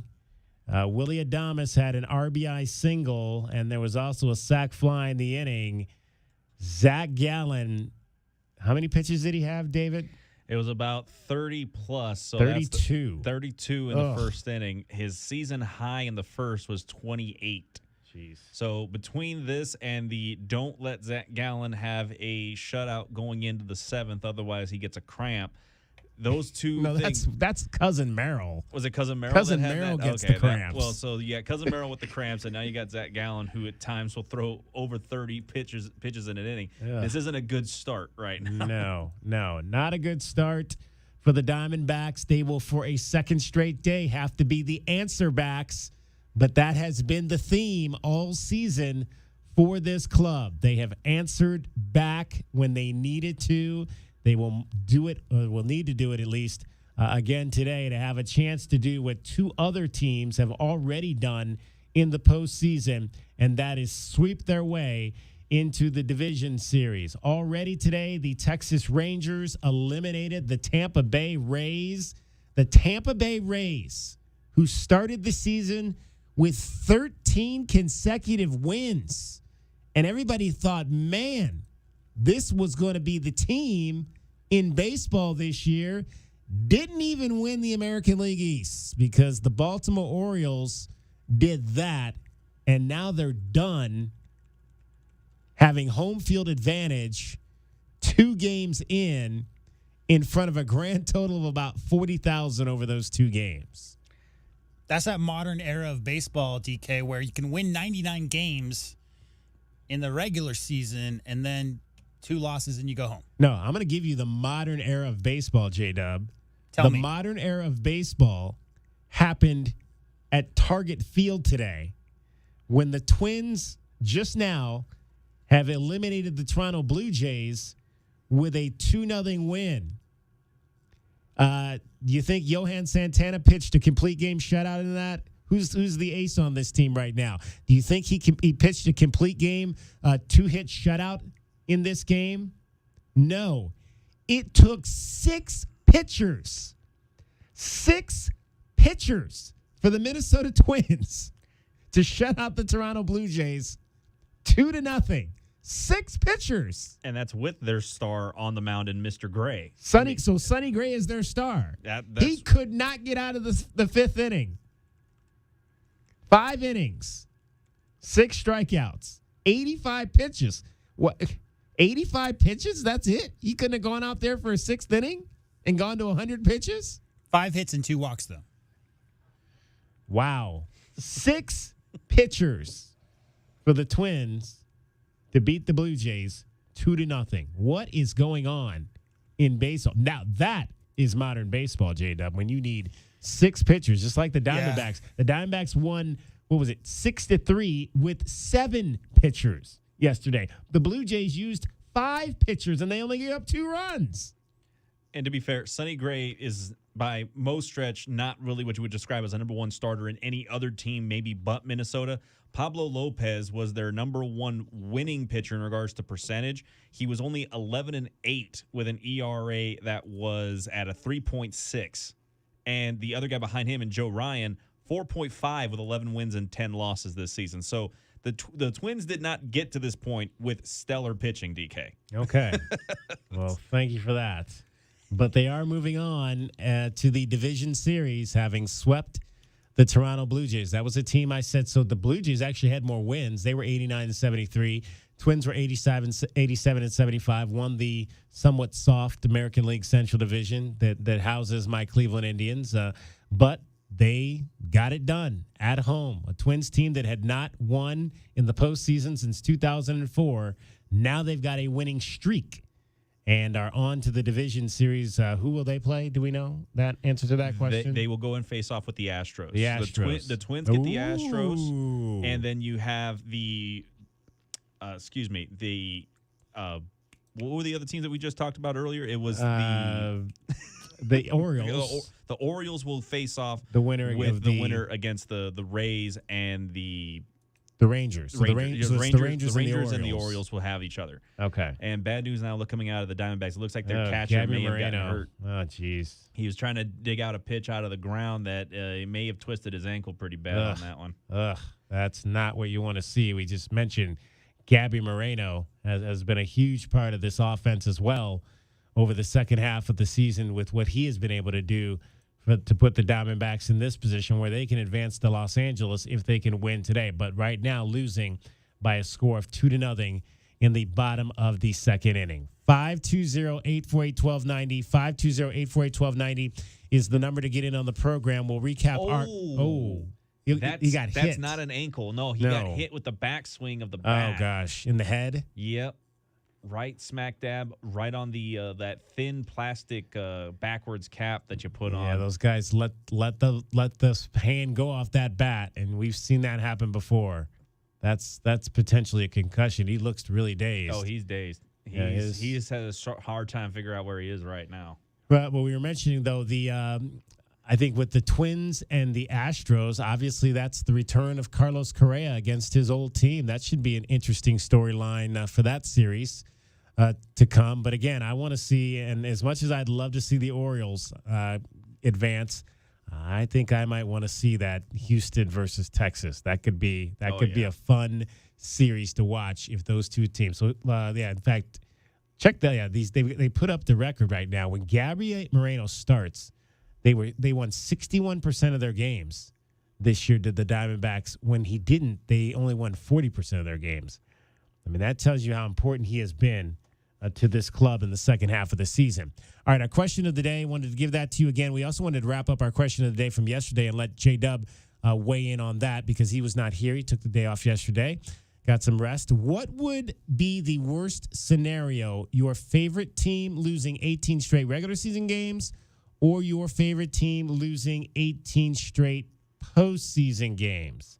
7 if it's football because there's less games played in football. We wouldn't want your team to have to go 18 straight years of losing in the postseason in football. That would be just horrendously bad right there. But right now, let's look at the numbers. You can head on over to our Twitter page right now at Wildcats1290, and you can vote in our poll. You can also do so on our Facebook page, which is at Wildcats Radio 1290. And we are streaming this show as we speak. On our website at Wildcats Radio 1290. You can listen live there. You can watch our stream on any of our platforms, Twitter, Facebook, Twitch, YouTube, all of those. Right now, though, in terms of this latest question of the day, 56% of you saying it would be absolutely worse to lose 18 straight regular season games versus 44% right now saying it would be worse to lose 18 straight postseason games. It makes sense. It's hope, right? I mean, if your team's making the playoffs and losing, at least there's a hope that the next season they can get over that hump. Absolutely. If you're losing like that in the regular season, you're not very good. You're not very good. At least if you're losing in the postseason, you're in the postseason. That's the positive there. All right, J-Dub, our question of the day yesterday was this. We had an athlete. We had, two signings yesterday. Well, two commitments yesterday. We had Emmanuel Stephen out of Dream City who committed to play for Tommy Lloyd, a four-star center here in Arizona for basketball. And we had a three-star defensive lineman, Keanu Wilhite, who decommitted from Arizona football and out of South Point Catholic. And so essentially for me, that has ended my celebration of commitments. I've reached my breaking point on that, and we will not celebrate commitments on this show anymore. We'll celebrate when kids sign on the dotted line, on their letter of intent. We'll celebrate that, but we're not going to celebrate commitments anymore. So the question yesterday was, should we wait to address high school athletes' college decisions until they sign their letter of intent? This poll wrapped up right at the start of the show. 73% of those that voted in this poll said, yes, we should wait until high school athletes actually sign something before we celebrate their college choice. So that was 73% to 27%. Have we lost control, J-Dub, of the whole college commitment process? And it's our fault. I said yesterday, this is our fault. This is our fault as the media because we blew this stuff up. You know, we took these videos, we shared them, we reshared them, we made them big when the kids started putting out videos about, I want to thank all these people and showing themselves working out, and now I'm going to go to this school. And that's our fault for doing that. That's our fault for celebrating that. But have we lost control of that in your mind? Yeah, no, I think I agree with the 73% there, just because of the nature of recruiting in college and the portal, which kind of go hand in hand these days. Signing a letter of intent, I think, is a much more official commitment. That being said, this year, DK, was the first time the University of Arizona's football program got the number one offensive and defensive players out of the state of Arizona. That's ever, right? That's a bit of a story, right? So if it's just ho-hum, here comes Kentucky Wildcats top-ranked basketball recruiting class again type of thing, that's just, being the dead horse. I think if there's an actual story behind it, you're not covering those athletes for shock value as much as if there's a story involved. But the idea that players change their minds, families change their minds, things happen. Coaches decide they're going to leave the school and go somewhere else. You've seen all these things happen. Also, news came out today on this note, DK. They're changing the portal rules. Yes. As of today, the NCAA have changed their rules. Used to be that they had an extended portal period. Now this is for the transfer portal where you do not get penalized for changing schools. You'll be eligible immediately. They've now made up a new rule set where there's a 45-day period for all NCAA sports. So when it comes to commitments, I feel like the portal is so active. I mean, every single year they're breaking records. And if you drop a story, if the local athlete, DK, commits because they wanted to play for the University of Arizona their whole life and they're, maybe their dad is an alumni or whatever, I think that's a story worth telling. Talking about every single recruit the day that they commit, maybe 2 days later they decommit. That does happen these days. All right. We will have much more to say on that as our lives move on. But in the next hour, Eddie Saucedo from Pima College is going to join us. The Aztec men's soccer team is absolutely on fire right now. We'll get an update on that from up on West Anklam Road. This is DK on the Sports Tip, and you're listening to Wildcats Radio 1290. From the O'Reilly Chevrolet Traffic Center, this is Wildcats Radio 1290 traffic and weather together. We have a couple new collisions, Sunrise Drive and Craycroft Road, Golf Links Road and Kolb Road, Old Nogales Highway and Quail Crossing Boulevard down in Green Valley, and Oracle and River. You can use First Avenue or Wetmore instead. We also have a speed enforcement zone in the area of Golf Links and Craycroft. It is currently 90 degrees outside. Tonight's overnight low 64. And I'm Christy with Wildcats Radio 1290 traffic and weather together. This report is sponsored by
Runners at first and third.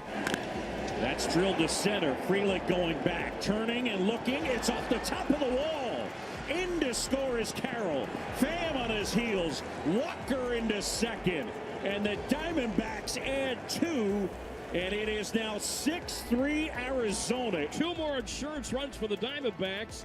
And Christian Walker's into second with a 2-run double. Arizona gets started with Game 2 in their series with Zach Gallen starting the game as the D-backs can knock out the NL Central champions and head to the divisional round today. Other news about the D-backs is that they'll be keeping their general manager for a little bit longer as the team extends Mike Hazen to a new deal that will go through 2028. Hazen's name had been bouncing around in the possible opening to the Boston Red Sox due to his history with the organization, but Hazen will remain in Arizona for the foreseeable future. That's your 2020 Sports Update. We'll have more for you here on Wildcats Radio 1290. Live from the CNWT. Wait, what's the CNWT? Central Northwest Tucson. Duh. It's DK on the Sports Tip with your host, David Kelly. Radio. Just when I thought I was out, they drug me back in. Featuring J.W. Madden. Don't tell me about flip-flops, man. I'm a native. David Amata. Hey, that's Dragon Ball to you. And Cricket getting you home with traffic and weather. Camp on Melt Lemon, not in the left lane on the freeway. Here we go! And now, a man who has not one, but 3 first names, David Scott Kelly. It is almost Friday night. And you know what that means. High school football in southern Arizona. But you know what that also means. That means that we are taking the show on the road for It's Almost Friday Night, the pregame show. Where are we going this Friday night? Drum roll, please. We are going to Ironwood Ridge High School. Woohoo! For the Nighthawks and the Tucson Badgers on Friday night. The Ironwood Ridge Nighthawks, who are 5-1 on the season under second-year head coach Dale Stott, and the Badgers, who just 1-4 under first-year head coach Zach Nevilev. But Zach, a lot of experience over at South Point Catholic High School, and we know that he will get that program back up and running in short order. So that is our It's Almost Friday Night pregame show. Ironwood Ridge High School, come on up. They have told us they are going to, we might not even have to really program that show because they said we got a lot of kids we want to celebrate. So I see, they said, how many segments do you got? I said, we got 9, but we might have to reserve 2 to talk about Arizona football. Well, we'll give you enough kids for those other 7 segments. It's your alma mater. I mean, so got a little bit. Got to talk about it a little bit. Got to talk about them a little bit. Pete Arbogast, the voice of the Trojans, will join us on Friday. We will talk about USC in Arizona. That is my mentor. For those of you that maybe aren't aware, he's been the longtime voice of the Trojans. Has been a sounding board for me throughout my career, helped me get my first job out of college, doing radio up in a little small town in Central California called Porterville, working for the great A's broadcaster Monty Moore, who owned a station down there, a little 1,000-watt AM station. In case you did not realize, the name of this program is DK on the Sports Tip. The reason it's called DK on the Sports Tip is because that was the name of the first sports report that I did at this little station in Central California, where the call letters were KTIP. And the station was referred to as K-Tip Radio, 1450. And so when I got there in August of 1991, the first thing that I said was, I got to come up with a snazzy name for my morning sports report. And so the name of my morning sports report was DK on the Sports Tip, because the radio station was K-Tip. And Yacht Rock was already taken. Oh, yeah. Well, Yacht Rock didn't even exist in 1991. That was, I believe, 1991. Going way back now. Aging ourselves. So that DK on the sports tip. And when I got back into radio, I said, if I ever had a show, I think that's probably what I would name my show. And that is why it is called DK on the sports tip. All right, let's talk some Pima Aztecs soccer. Pleased to be joined by sophomore defender Eduardo Salcedo, also known as Eddie Salcedo, out of Albuquerque, New Mexico. Eddie, appreciate you joining us on the show. How you doing today? Good, and you very much. Very good. Good. Eddie, in fact, just got off the practice field. I think he ran from the practice field into the facility and straight to the phone to be on our show. So we are feeling pretty good that Eddie did that. So tell me, Eddie, since you just got done with practice, you guys played last night. How was practice? Is it a tough practice the day after you have a game? Not really. Like for the players that played the most minutes, it was kind of more relaxed, more just technical and just stretching. Most of the time just stretching and getting better for the next game. It's almost just like a walkthrough. You know, you get out there and you just want to loosen up, get the legs going again, and that type of thing to kind of come off the performance from last night. Yeah. Outstanding. And it's been some pretty good performances for you guys. Seven straight wins for you guys after losing to Phoenix College. So in 2 years, how long did it take you to figure out that we don't really like Phoenix College here? Right away. As soon as I got here, and Rivals, exactly. Big time rivals. So they got the better of the meeting, the first meeting. That there will likely be a second meeting in the postseason. There always seems like there is. But last night, a huge win over Mesa, 4-1. Well, what did you like about the way last night's game went down? You guys were able to take that one. Nah, just right away, off the bat, scoring 2 goals in like 10 minutes was great. And just the result was great. 4-1, I mean, what else could you ask for? And you had an assist last night, if I'm not mistaken, out of the backside of the defense. Is it hard for defenders to get assists in soccer, or is that something you feel like you can do on a regular basis? Well, it just depends on the game style of the coach. Like if he wants you to go forward or stay back as more of a defender. But like for this, for Cause's game plan, I'll go a little forward. So sometimes I get assists and stuff. So. Yeah, that was your first assist of the season for this year. And again, like I mentioned, you guys have won 7 games in a row. How would you describe your play as a defender? How would you maybe scout your style? My style? Well, I like to go forward a lot, too, to be honest. I like to attack and defend, but sometimes I have to stay back to defend most of the time, but I like to involve myself in the attack. Slide tackling, is that kind of one of the things you love doing? Is that a fun aspect of the game for you? Well, if I have to slide, I already made a mistake, so. Oh. So now what would be the mistake you would have made if you have to make up to try to slide to defend? Well, if I'm like not in the right spot at the right time, right behind him, the defender, if he gets the ball and turns, I'm already late to him. Eddie Salcedo joining us, sophomore defender for the Pima Aztecs soccer team. He's from Albuquerque, New Mexico. So how did you find this program? Well, it's because one of my sister's boyfriend, his brother used to play here. His name is Jacob Pacheco. Oh, okay. He was in the 2018 national champion. Oh, wow. Yeah, and he got me in contact with Cause. He saw me play against Barca Academy here in Casa Grande. Nice. So how long have you been playing the game of soccer? Oof. Since I was 8 years old, probably. What kind of made you want to first play? What made you fall in love with this sport? Probably a player. His name is Ronaldo. When I started seeing him in the TV. Never heard of him. No. I'm kidding, Eddie. I'm kidding. I've heard of Ronaldo. best player in the world. What do you like about Ronaldo's style as a player?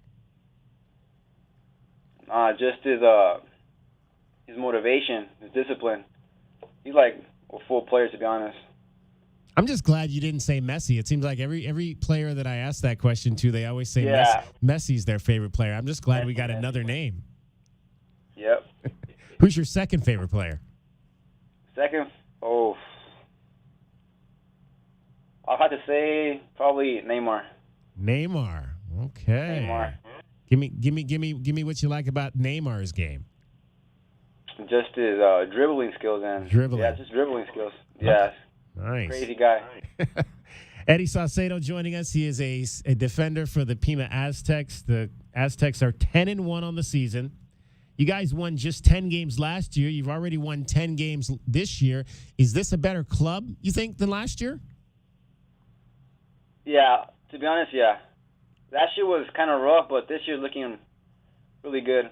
Just chemistry-wise and the team looking great. What do you like about the chemistry? What have you guys kind of done to try to build that this year? Just more, you could say more passing stuff. Just more at the team. So you got 3 games left on the regular season schedule. Arizona Western, that'll be next Tuesday at home. So you guys got about a week off. That'll be a nice. You get to rest up this weekend. How do you try to get away from the game when you have some time off? Well, I don't take that much time off, to be honest. I like to be on the grind. Okay. We'll take a little time off and get ready for the next game on Tuesday. Okay, so when you get out there, maybe when you outside of practice, and maybe you just go out to the field and you want to kind of just work on your game. What are you working on? Are you working on dribbling? Are you working? How do you kind of practice your game when you're by yourself? When I'm by myself, mostly just technical work, fitness, little fitness and a little weight room is fine too. Weight training, got to put on a little, add a little pounds to the body. Yeah. Tell me about Dave Cosgrove and what you've really taken away from his coaching over the last 2 years. Just his passion. He's a really passionate guy.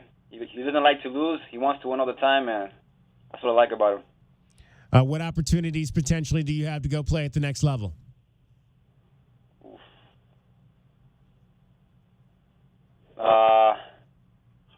Do you want to continue playing? Do you want to continue playing past this season? Yeah, I want to try to transfer to D1. Okay. But I need to focus right now on the game on Tuesday to. Don't want to look too far ahead. That's a good way. That's a good way to look at it. Hey, Eddie, appreciate you taking a few minutes to join us straight from the practice field. Wow, the Aztecs have a week off before Arizona Western comes to town. That's always a tough one. They're a Division I club. Eastern Arizona after that, and then South Mountain to wrap up the regular season before regional play begins. Wow, it's going to be 3 weeks from today. We'll be in regionals. Going to be a good game, yeah. Trying to win that spot, trying to win a spot at the Nationals right here in Tucson, Arizona. Eddie, best of luck the rest of the year. We'll talk to you down the road. Sounds good. Thank you. Eddie Saucedo. He is a defender, sophomore defender for the Pima College Aztecs. Had an assist last night in the 4-1 win for the Wildcats over the number 14 ranked Mesa Thunderbirds. Big win last night up on West Anklam Road. Getting you home every 20 minutes on the fives with your traffic today in for cricket. From the O'Reilly Chevrolet Traffic Center, this is Wildcats Radio 1290 traffic and weather together. We have a couple collisions, Sunrise Drive and Craycroft Road. That's Craycroft and Sunrise, causing significant backups for Sunrise Drive westbound as you approach Craycroft. Also, River Road and Oracle Road. Significant delays for traffic in all directions. You can use Wetmore or First Avenue instead. It is currently 89 degrees outside. Overnight low 64, tomorrow high 97, and I'm Christy with Wildcats Radio 1290 traffic and weather together. This report.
DK on the Sports Tip on Wildcats Radio 1290. It's the 5 o'clock hour, and it's time for our Arizona Insiders. Am I late? No, my boy, you're just in time. Each weekday, Wildcats Radio 1290 brings you all the latest news and opinions on U of A football and the Pac-12. So bear down, Tucson, and let's talk Arizona football. Our Arizona Insiders are brought to you by Coors Light, official corporate sponsors of Arizona Athletics. There's nothing like game day at Arizona. All right, our Arizona Insider today, none other than U of A linebacker Lamont Hunley. 1984 joins us now. Lamont, Arizona falls 31-24 to the number 7 Washington Huskies, a game in which they were 19.5-point underdogs. What were your thoughts on what you saw out there last Saturday night? You know, Dave, actually, I was pretty impressed with what I saw as far as not the outcome, naturally. No one wants to see a loss. But as far as the, production that I saw on the field with the players, it kept me in my seats all the way to the very end. I really felt that we was in the game after the first quarter, of course, to the very end. I thought we had an opportunity to change the actual, momentum of the game and put it in our favor. A fumble that should have been a fumble probably would have changed the whole outcome of the game. If that fumble that I thought was a fumble, when we were to cover that ball, the whole outcome of the game would have been changed at that point in time. So, again, my hat has to be off to the kids the way they played on Saturday, going in there playing that high-ranked team and playing them nose to nose. I guess I won't dispute that it was a fumble. I guess I'm the only one in town that didn't think that he had any control of that ball before he slid out of bounds. But we'll agree to disagree on that one right there. I agree. That's fine enough. But it was a fumble.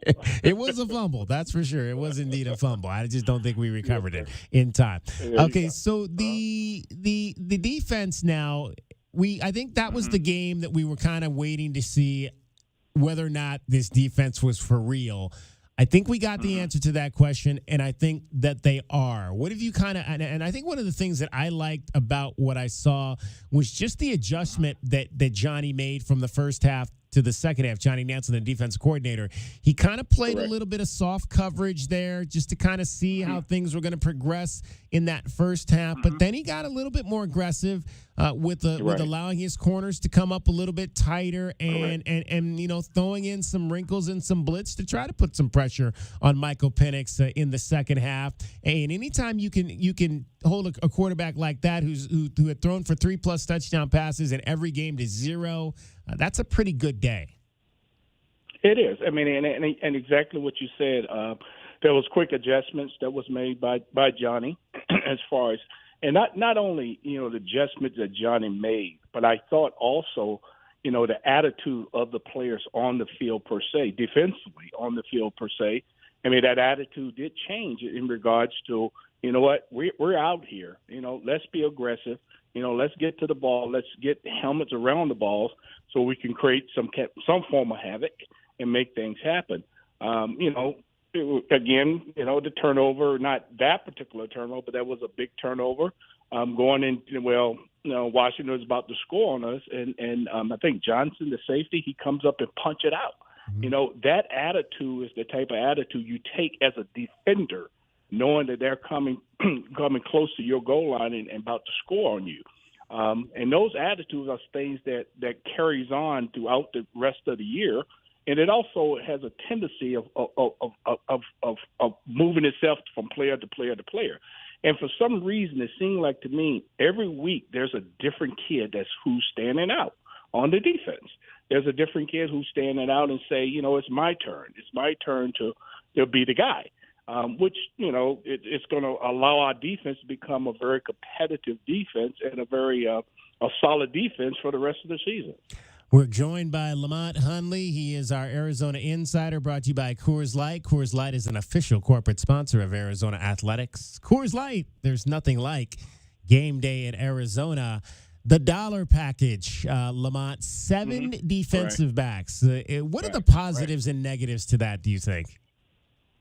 Well, the positive that you got athletic kids on the field who can run with, the speed that's on the opposite side of the ball.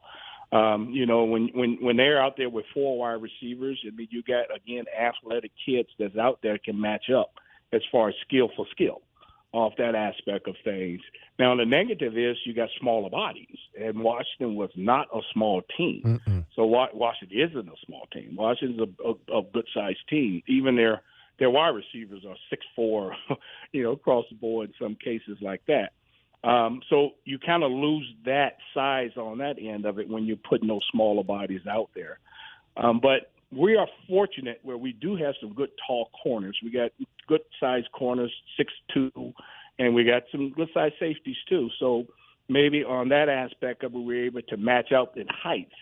But when you find out you're putting 5 and 6 defensive backs out there, you find yourself putting more corners in positions where they can match up again with some of the slot guys and some of the smaller running backs that's coming out of the backfield. And in our case, I think our defensive backs are probably some of the most talented athletes that we got on the field. So in this case, he plays within the scheme of what he has to play with as far as players. You mentioned the running backs coming out of the backfield. I thought that was maybe one detriment to the defense was they at times lost track of those guys. How hard is it I'm sure it goes from being a linebacker responsibility to a safety responsibility at times, depending on the setup. But how hard is it to, when you've got misdirection, to kind of keep track of, okay, if I'm supposed to be eyeing this running back, whether he's carrying the ball into the hole or whether he's going into the flat, how hard is it to recognize those situations for those guys in the middle? Well, it is. I mean, it's a hard thing that's going on, especially if you're an aggressive linebacker. And I do think we have some aggressive inside linebackers. I mean, we got guys that basically want to move, forward and hard towards the line of scrimmage, and in some cases not being patient as far as getting to the position they need to be at, as far as particularly in pass coverage. So when you got guys that's trying to get to that line of scrimmage quick and fast and maybe to be too aggressively and overly aggressive, situation that we did see, Dave, happens day in and day out. Now, good coordinator, he's up there watching the game just like, everyone else watching the game, just like Johnny's watching the game. And he's going to see that aggressiveness happen, and then that's when that play action is going to take place.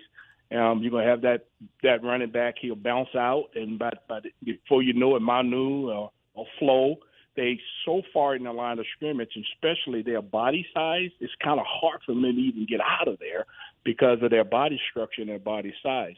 So, I think a lot of times I think they teach the linebackers that don't let your eyes fool you, okay? Play the position or play the actual play that we're calling, okay? If you got man coverage, you go to your running back. Don't, be aggressive and play a run when it's not a run type of a situation. Because sometimes, your eyes can fool you, when you see too many things happening versus, being locked in on what your assignment may be. Now, Lamont, what was your first year at the U of A? 81. 81. So you won in Los Angeles. Oh, yeah. You talking about speaking of the game to be. Yeah, my first year, 1981, we went over there and we played SC in the Coliseum. And there was actually a big concert the night before. I think the Rolling Stones was there, I believe it was, the night before. And that field was like completely torn up. I mean, it was torn up. I mean, it really was. And the game plan was basically to try to shut down Marcus Allen. Yeah. And at that point in time, I mean, I was more of a special team player. I wasn't a starter. We really had some really good linebackers in front of me. My brother Ricky and Glenn Perkins was the starting linebackers at that time. And the game plan was to shut down Marcus Allen. And, we shut him down. We got him. We hurt him. We got him hurt and got him out the game, but he still had 200 yards against us. and we ended up winning the game. And actually, Dave, my best memory of that game is what happened after the game, and seeing my big buddy Julius Hope, as far because he did the pregame talk for us too, because Coach Smith would have a player, has like a pregame talk. Mm-hmm. He did the pregame talk, and I can recall him walking out of the locker room and with this big bright smile on his face, and I think they end up taking a picture of him, and he was in the newspaper the next morning. We was coming through the airport after beating USC, the number one team in the nation. God rest Julius Holt's soul, man. Amen. The big giant. Amen. Hey, Mm-hmm. go ahead, Ricky. No, I'm Lamont, though. I'm sorry. Go ahead, Lamont. All I was going to say is that maybe we can kind of repeat what we did during that time period in 1981. I really think we're in a better situation as far as going out there to compete against this team. Right. I don't think SC has a good defense, really. No, I think their defense is very suspect. I apologize. They're a very suspect defense, and our offense really can catch them on their hunters, and score.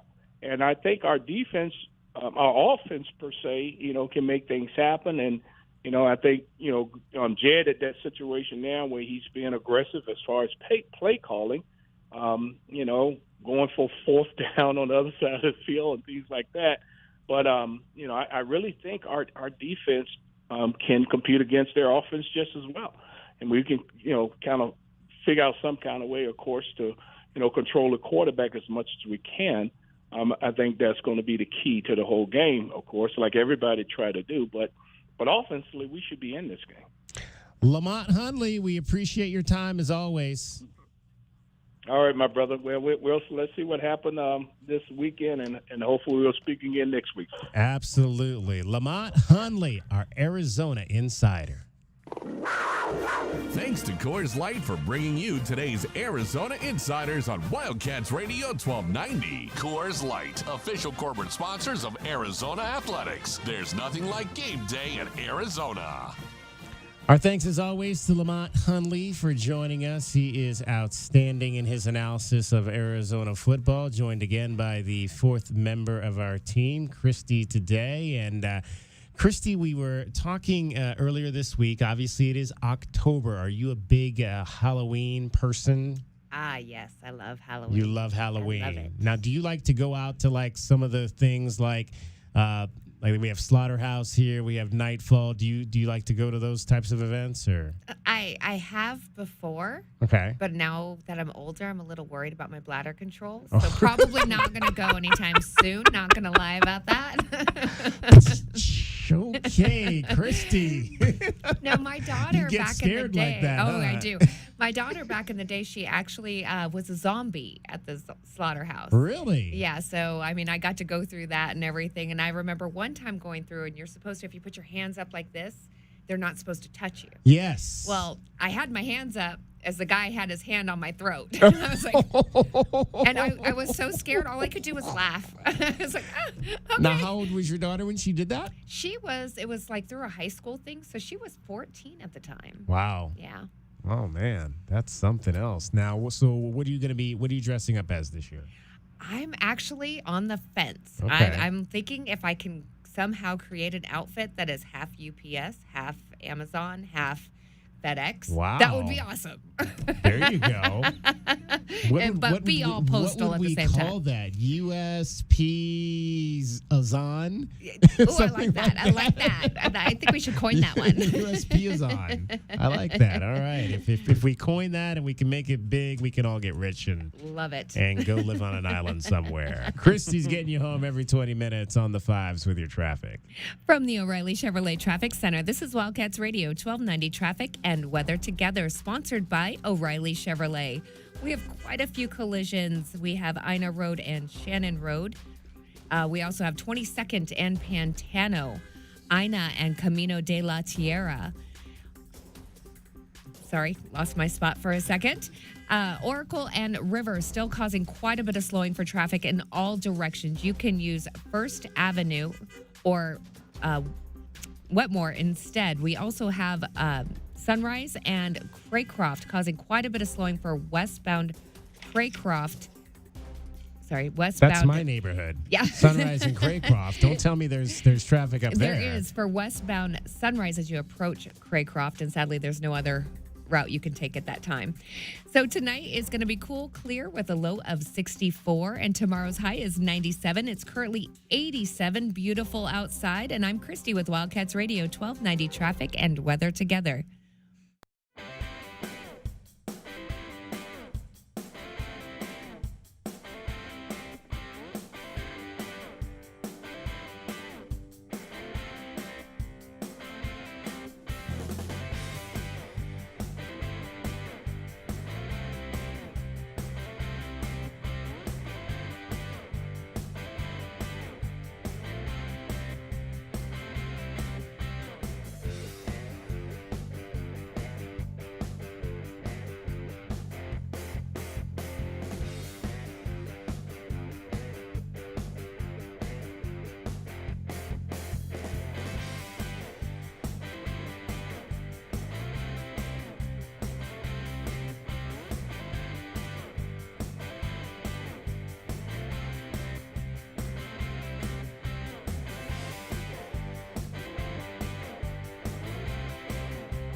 injury front as they got some returning players, but no news on Kyler Murray as he has still not been activated off the team's PUP list. Instead, they have announced that rookie corner Garrett Williams will be back after tearing his ACL last year at Syracuse. Offensive lineman Dennis Daly comes back after suffering an injury while competing for the team's starting left guard position back in training camp. Jonathan Taylor's return to Colts camp was made official after the running back was on the practice field today.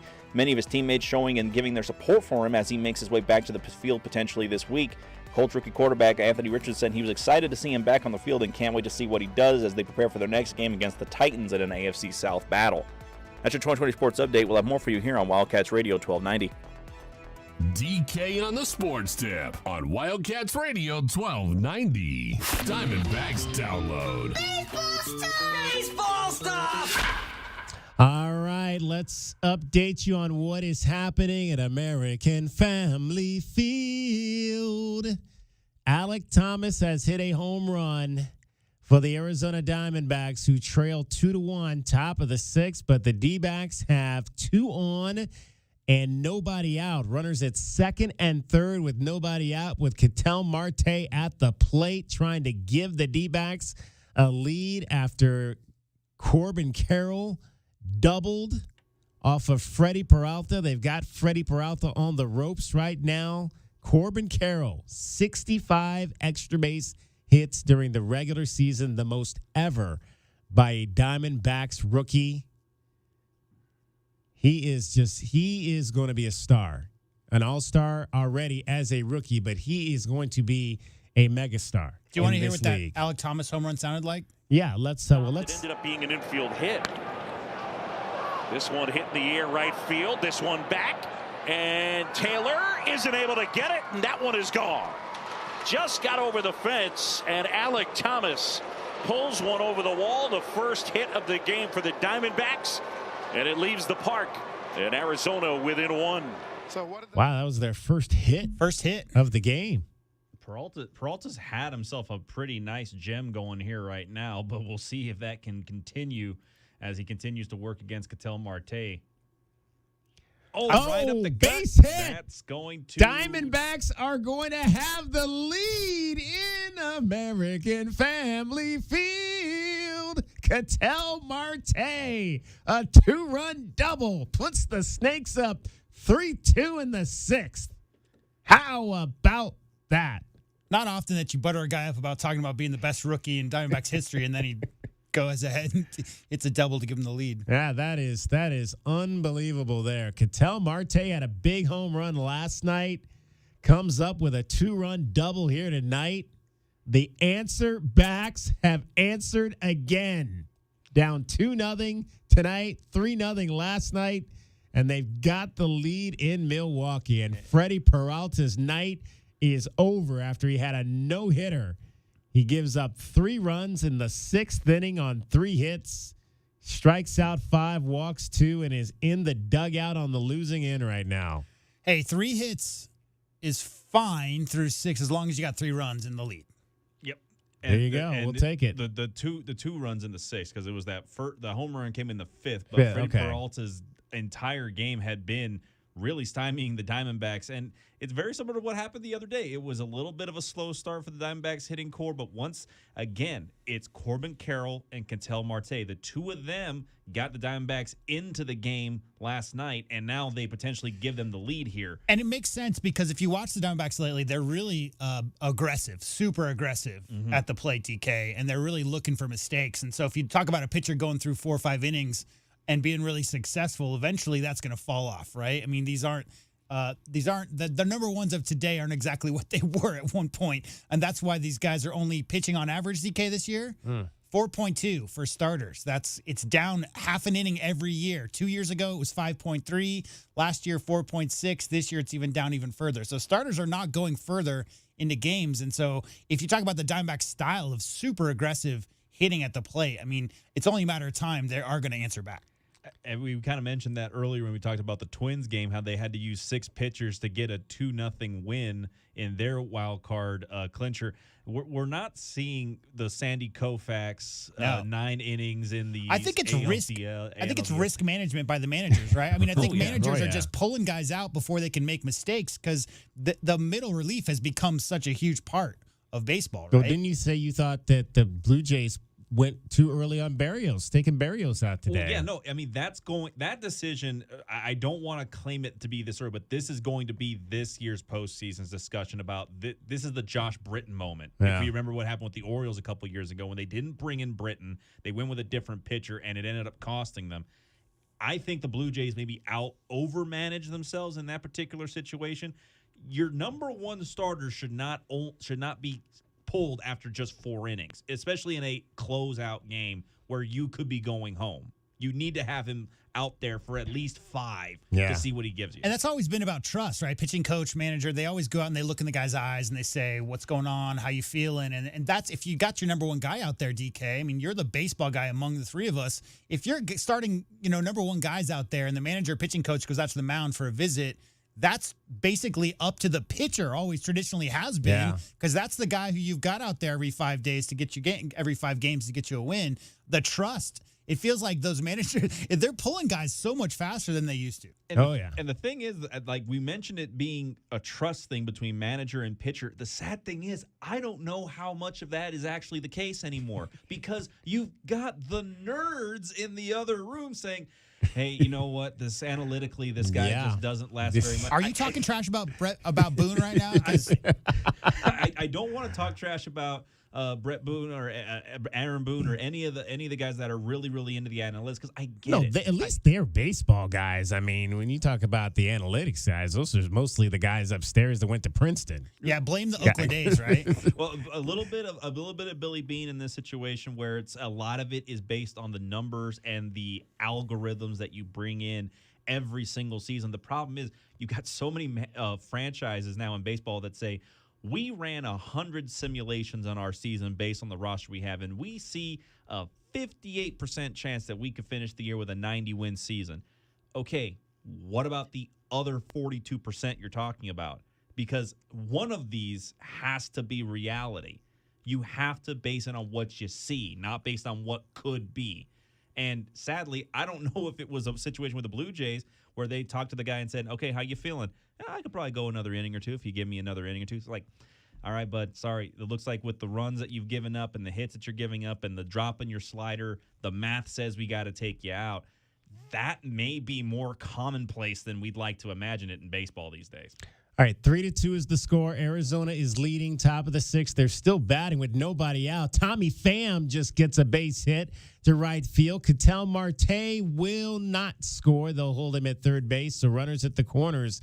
I mean, the offense has come alive here for the Snakes in this 6th inning as they try to wrap up this series. We'll talk more about this tomorrow. A lot coming up tomorrow. It's going to be a short show, as always, on a Thursday because we've got Thursday Night Football tomorrow night, Chicago at Washington. We'll have our Miller Lite Pigskin Challenge tomorrow. Caller number 5, when I give the cue, we'll have a chance to pick the game. You pick the winner. I'll pick the game. Can you pick the winner? They're gonna pick the winner because nobody loses at that game. Okay? 3 weeks in a row. Yeah, they have the callers have been picking correctly.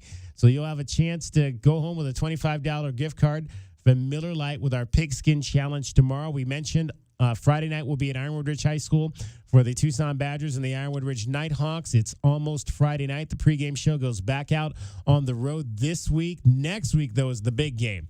Next week, it's number 2, Canyon Del Oro, number 3, Micah Mountain. That is going to be a game to see at Canyon Del Oro. We, at all intent and purposes, we plan on being there for that game as well next Friday night. And then we'll probably take the Friday night after that off and not go anywhere. Three straight. I don't know if I can handle 3 straight Friday nights at high school football. That might be a little much for me. That's a lot of nachos, man. That's a lot of nachos. Want to send out, though, we had flag football this week. I want to send out a shout-out to Marana Tigers flag football team. They knocked off Mountain View 22-0 in the first ever game involving 2 high schools here in southern Arizona, Marana and Mountain View. They're actually playing in different divisions this year. Marana is in 6A. Mountain View is in 5A, but the Tigers beat the Mountain Lions 22-0. They are now 8-0 on the season, and Mountain View falls to 5-3, but both of those teams having successful first years of high school football, flag football. And tonight, in Tucson. Wait. I got music over here on this side, J-Dub. Tonight in Tucson. You got that gift inside you. Tina. That voice. Tina at Anybody Broadway in Tucson. I'll be there tonight. Gonna blow us away.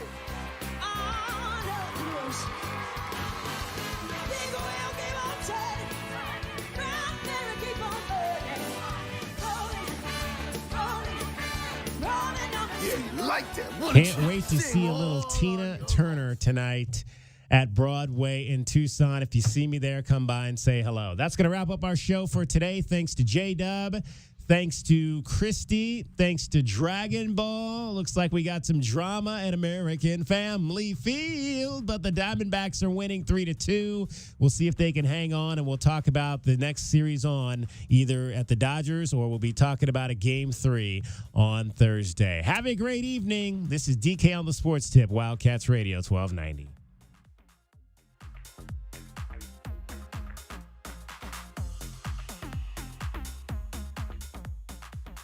From the O'Reilly Chevrolet Traffic Center, this is